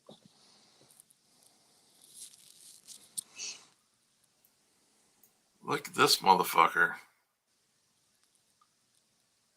Just when we was getting ready to hang up, because Oh boy. I did tell him to come on. at 8:30. I lost track of time, Bob. My age, you don't try to watch a clock. This guy. I think you just beat Jeff Thomas for being late. Oh, I think you got the new record. wow. Well, at least I'm good at something. We still love you. Sweet. Where's the new puppy at? Hi, sexy. Oh, I don't know where he's at. I think he's upstairs. Come here. Rip. Where you at? Definitely gonna be some gangsters at Decker Boys. Mhm. I hear some thuds. He's coming. Limpy has a little note for you right there. There's a clock. There's a clock right behind your head. Are you reading the clock? Is it right? I don't know, is it? Actually, no, it's not. Hold on. Move your head. Is it right? No, it's not right. Oh, okay. Battery's been dead in that bitch It's probably for a long time. it's probably dead. I was gonna say. Rip. Here's the rip. Here's the rip. Rip. Look at the people. Hey. Puppies. Oh, puppies. Oh, look at the puppies. Come here, Rip.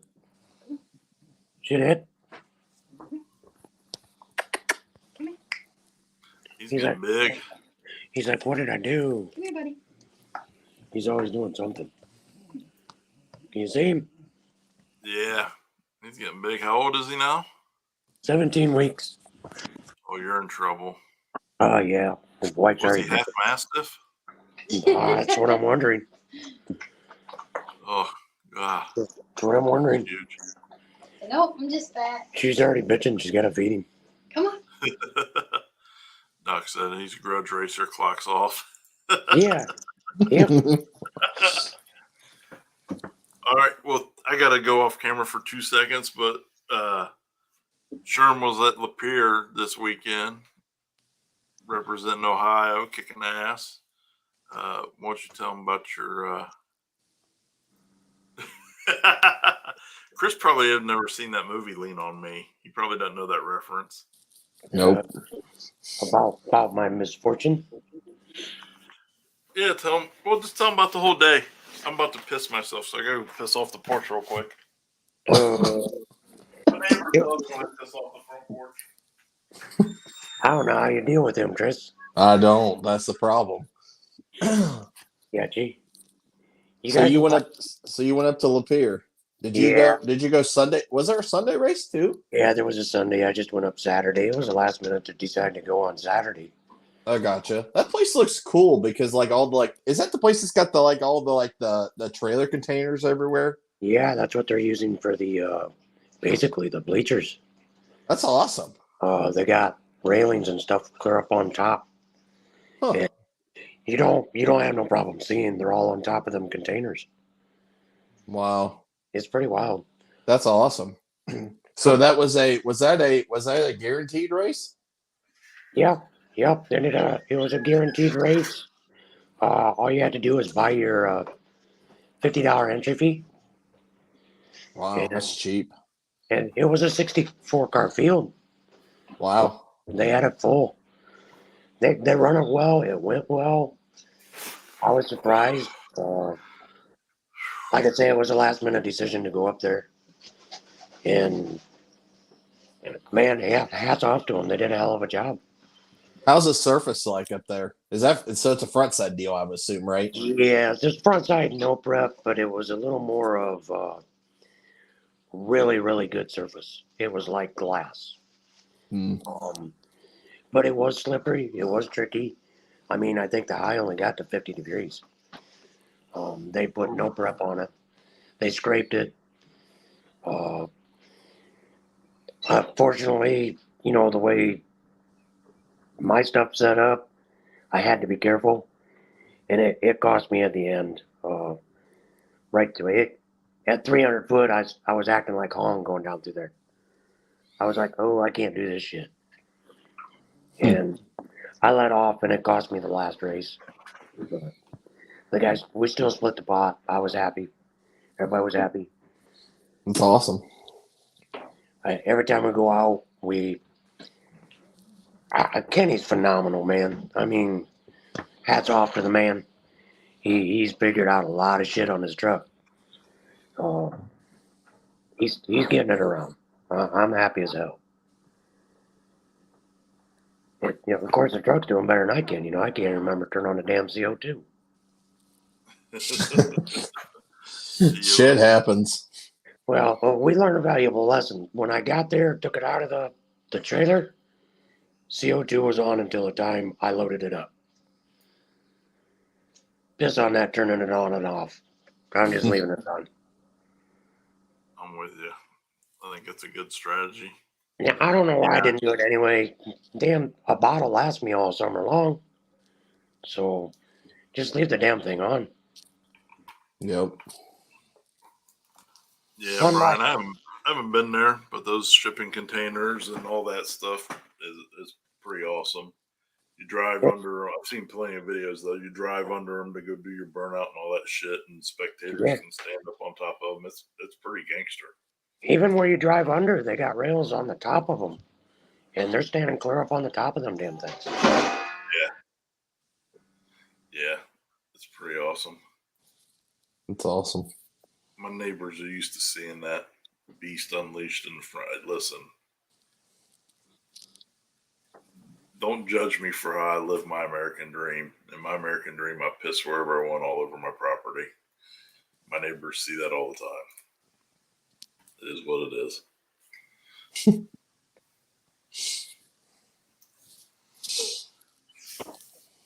So, how many 64 cars? You won a couple rounds? Monster Willie in the finals.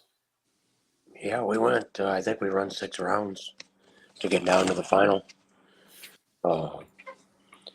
JP, all them guys was in it. Man, it sucked what happened to JP's car there on Sunday. Yeah. I didn't want to see that, but there was another guy that flipped and went over the wall there Saturday, right after the race. I don't know what the heck happened there, but it wasn't good. Huh. I agree, Brian. That's a pretty good idea. I bet you live feeding would be pretty sweet from up top there. If It for was- service. The service didn't seem to be bad. Even down in the pits and stuff, they have good service there. Decent. Hell yeah. Yeah, it looks like a good track, man. I want to go up there. It's definitely good. It's not like what we're used to racing on. I mean, the backside or real rough stuff. It's not that. Yeah. It's kind of a fast track.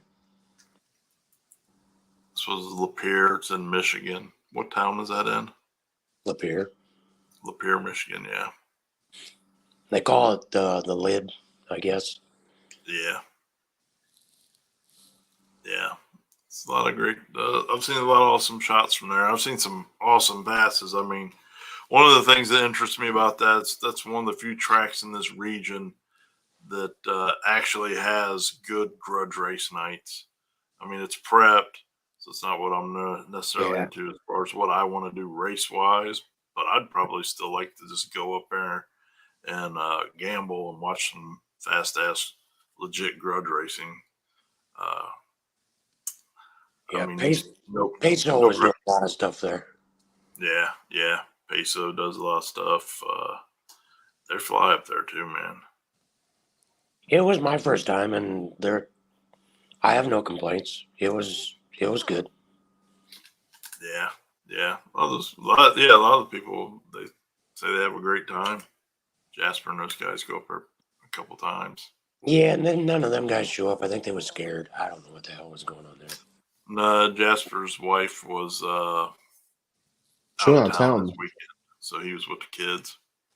Oh, I figured it was something. I was just trying to give him a hard time. I don't even think, where the hell is he? He probably was scared, come to think of it. Because he ain't even been on the live feed tonight, so I'm not trying to be nice now. He was scared as fuck. You're right. He needs He needs to learn to be more of a, I don't know, an asshole or a bad guy. I mean, maybe try to change his luck that way because he's too good of a guy and he has the worst luck I've seen. Nah, man. Just keep plugging away.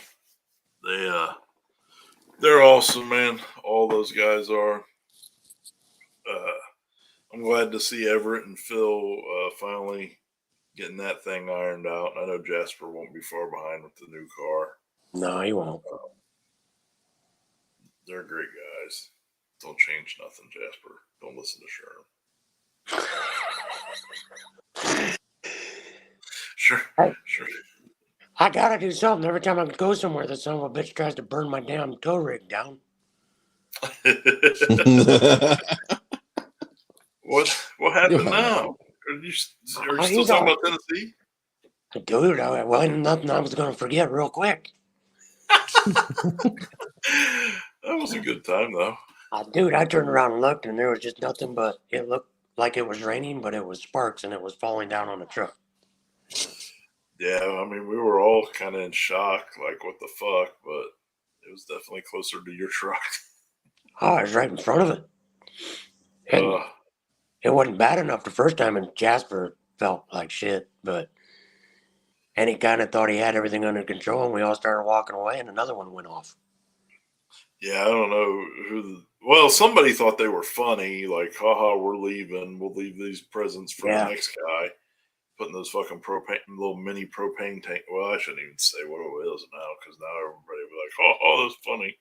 But yeah, don't put mini propane tanks in burn barrels. It's a jackassy thing to do. It was an experience. I'm not gonna forget it. Yeah. I like that. I like that track though. Yeah, It was a good time. It was a good little race. yeah, that was a good time. So when do you think your truck's gonna be down?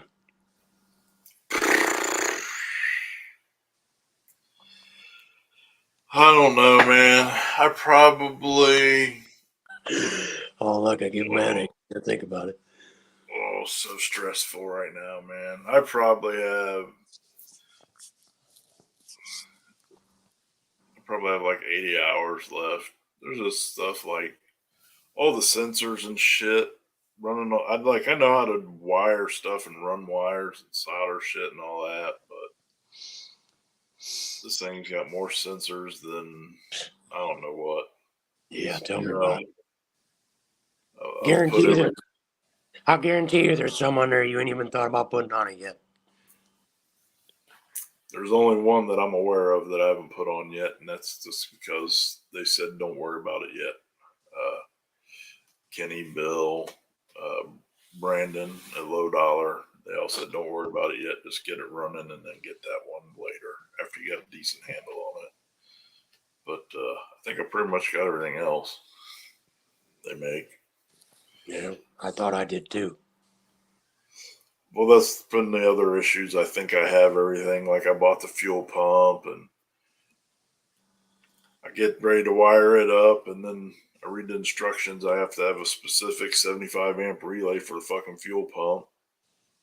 So there's a week waiting for that to show up. You know what I mean? It's been a bunch of that little shit. You gonna run that on alcohol or no? Nope. E90. E90? Yep. E90 with I got a big 6-inch intercooler, and we're just going to see what it do. I mean, it doesn't matter to lie or bullshit to anybody. It should probably make 13 to 1600 horse. So for that much horsepower, I don't have Sherm Baker Pro Mod horsepower. That should be fine on E with that intercooler. Everybody Just air to air. talks all the power, but you can't use the shit. I mean, well, that's it, you know. So I do have a second motor that I'm building now, which will be fuck it, who cares? It'll probably be in the 2200 horsepower range. Wow. But again, you can't fucking use it all. But if I ever do decide to go front side, nowadays, yeah, you probably can use a lot of that. Yeah. but it'll just be it's aftermarket block LS, and it'll just drop right in place of what's in there now. And in theory, I can just swap engines out and be all good with everything else I've done. But we'll see what happens. You're gonna take one right out of Ryan Mitchell's book. I'm just trying to be competitive. I don't want my teeth kicked in by you all the time. Shit. I want half tracked. Bullshit. So, yeah, realistically at this point though, as of last night, I got 4 panels to make for 10 work.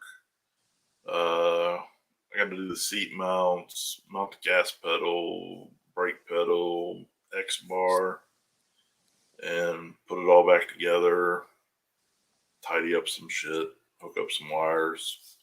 I should have drive shaft built. That should be done.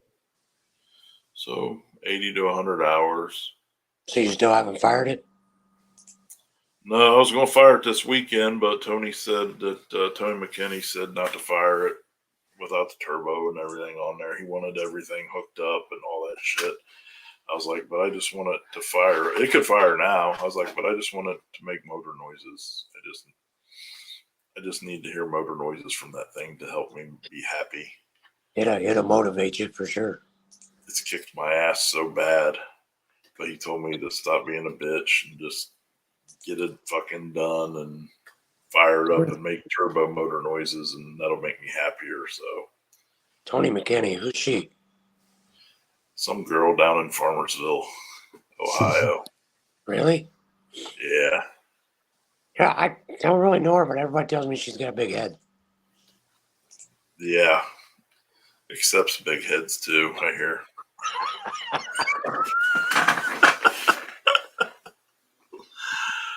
So yeah, we got not horrible, man. It's just the other thing is, which at this point I'm used to it. I'm okay with it, and I mean I kind of am a broken record about it, but it takes so much longer doing it by myself. Thankfully, I got Michelle here to help be a third hand occasionally, but you'll go out there and work on stuff, and after you've been out there 5, 6, 8, 10 hours by yourself, you're still working on it, but like your progress level just fucking drops. All of a sudden, it takes fucking half an hour to do a quarter turn on a fucking bolt. Oh, yeah. I've never done that. What's up, Jason? I mean, I put 27 hours in on that thing from 3 o'clock Friday until 9 p.m. yesterday. Just, I'm fucking, it ain't from lack of effort. It'll get there. Y'all better be happy it ain't ready now. That's all I know. I'm fucking happy. Wow.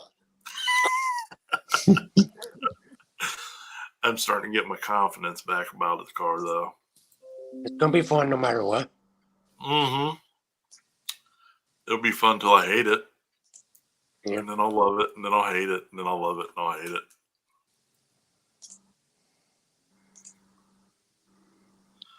Yeah, see, that's the thing. I've been doing it for 5 years. So, like, I got a gangster transmission built for 3,500 horsepower.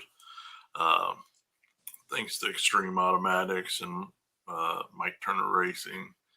Got a gangster rear end, same thing, built for 3,500 horsepower, which is way more than I'll ever make in that vehicle. But I just want as much reliability built in advance as possible. Last time it was out, I had way more motor than everything else could handle, and I just kept breaking shit every time I took it out, and that was not fun. Breaking the transmission 3 times in 1 year, not fun. Breaking the rear end, not fun. Take it out, do 1 test pass on the street, break shit. So, yeah, I mean, be patient. It's my advice. We all can afford to do it. It's just how long does it take you to do it, in my world. Shit, beginning of the year, I broke the damn motor, got it fixed, went back out, broke the damn converter, fixed it, went back out and broke the tranny. Yeah. I couldn't bitch though because I went for a long time without breaking anything. So it's part of racing. It is. It is. And I know that mine will break eventually again. I'm just trying to minimize it, you know, Yeah. because I ain't taking it. Jason remembers those days. Yeah.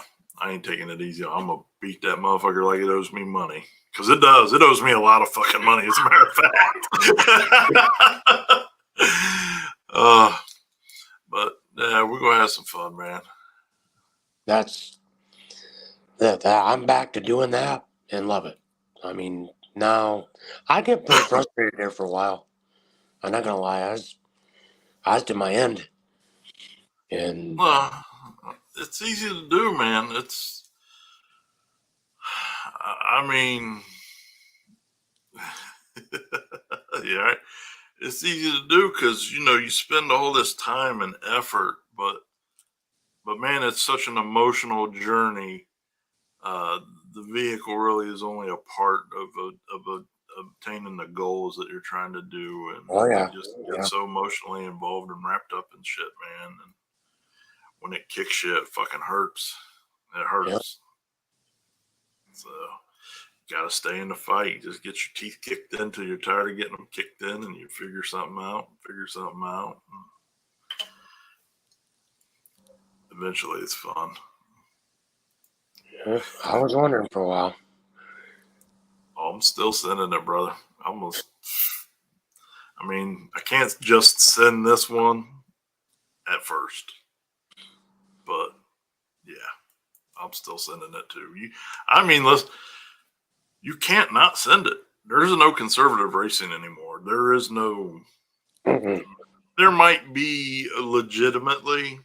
There might be 1% of racers out there right now who could sandbag, and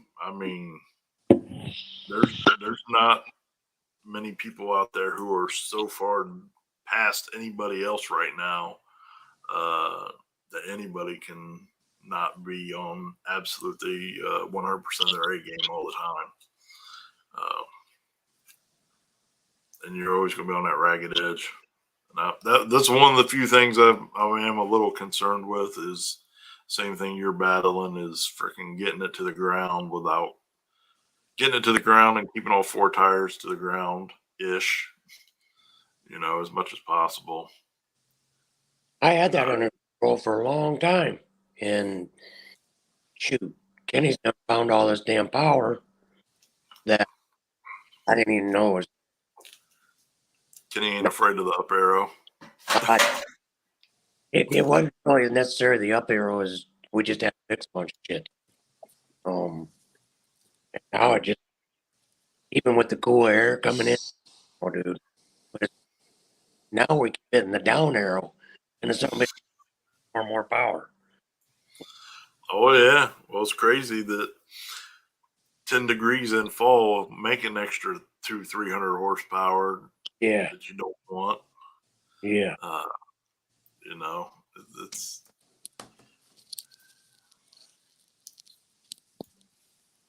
supposed to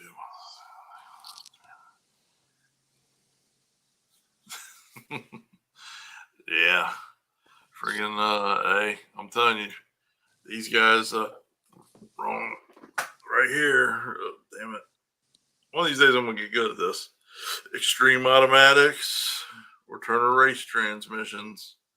Either one of them, man. Get all of those guys. Lonnie and Mike, they built some gangster trainings that hold up, man.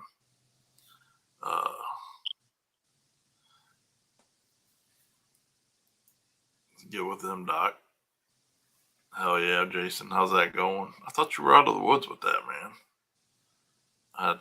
Well, hopefully everything's going good, man. We'll talk. But yeah. All right, man. I'm gonna go work. Where's your next race at, Sherm? Where you going? Wherever I show up, yeah, kind of head. This dude. I do that playing. I get confused. What? Sherm's old school, man. He likes to do all the smoke and mirror shit. He'll tell you he's going to this race, and they'll actually show up over here. Or he'll tell you he's staying home. then he's pulling in behind you. What all is going on this weekend? You got Mike, right? Detroit. Good. Yeah, Cincy Street Nights, and then Thornhill, and Mike. Forgot all about PYOP at Milan. Have you guys ever been to Thornhill? I've never been there. Mm-mm. I love Thornhill. It's like Brown County. There's no trees lining the track, and it's not as treacherous out back, but it is still treacherous. It's a worse surface than Brown. Nah, it's not worse. I wouldn't say that it's worse. I'd say it's better, but not by a whole lot. Really? Yeah. The first 300 feet is gangster. Actually, that first 300 feet of concrete has been there since we were talking about that earlier, like 1951. And it is I don't know, whoever those concrete guys are, they did a phenomenal job because it's in pretty good condition. And you'll go fast as fuck that first 300 feet, but out the back, you're driving. Wow. You're driving. Hey, Doc, appreciate you, brother. We'll talk to you. Yes, sir. Mike always done a gangster race there too. I mean, that would be a good race. Yeah. Mike's races are great. They're always great, and it's getting fast up there now. And yeah, I'll call you here in a bit, Bo. It's getting fast up there. So the action, one time I've been up there this year, was a lot of great action. I like that track, and Mike always does a good job with the races. Yeah. Were you even watching when Jason said that CSN was $5,000 guaranteed? No, By I the didn't way. even know they was racing. Oh yeah, by the way, it's $5,000 guaranteed for small tire. Cool. Cough, cough. Hint, hint. When is that? Is it Friday or is it Saturday? Friday, and then Thornhill Saturday. Thornhill's an hour away. Friday's rough, man. To go down on a Friday.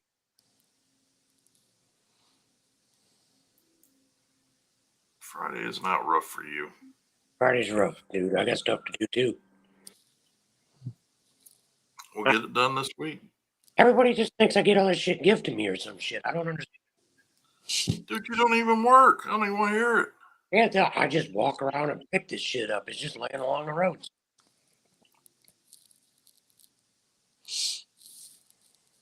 If I had Chris's money, I wouldn't have to worry about it. Shit. I'm the brokest What? person there is. Bitch, what did I drive up in the last time I seen you? What the hell was that? What, a BMW or something? A 200,000 mile Audi. Whatever. Whatever. I'm right off the Shit.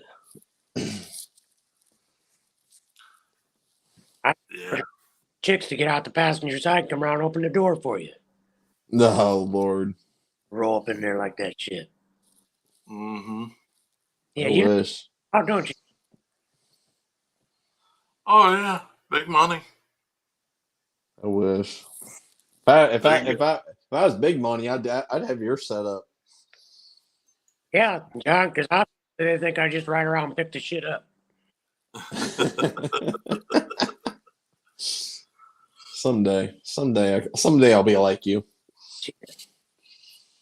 I'm really having a rough time with brakes on the son of a bitch, man. I don't. I put them new front ones on and they're working really good.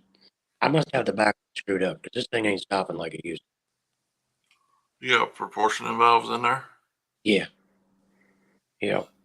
You might have to just reset them. Well, Readjust them now that your braking's different. some of the shit, we get on, it's a short shutdown and I have to wear them damn things out. And that's Yeah. heavy, man. Sounds like you need to put a chute on it.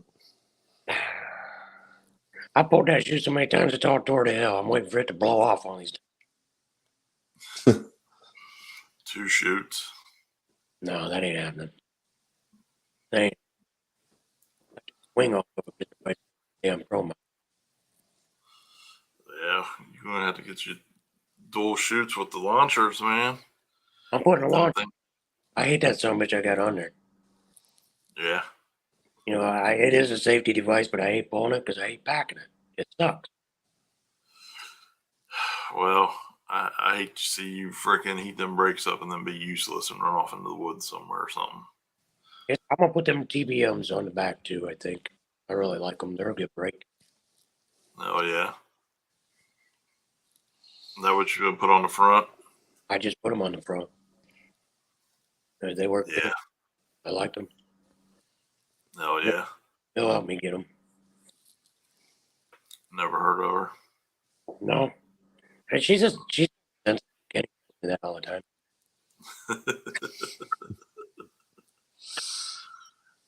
Oh man. All right, guys. It's bedtime. I gotta get to work. I gotta get a couple hours in. I gotta figure out why my stupid transcooler fan won't come on. It doesn't like 16 volts. So I gotta figure out how to make it see 12 volts all the time on a 16 volt system. One of the many fun things you gotta do. Sure. So, all right, everybody, have a great evening. It's good talking to you. We'll see you next Monday. Well, I better see your asses Friday. I'll see you where I see you. SCSN, Sherm. That includes you. Bring my puppy down Yeah, so I can see him and spoil him. I think my battery's going dead. Yeah, fucker. So, all right, everyone. Have a good evening. See you next Monday. Bye.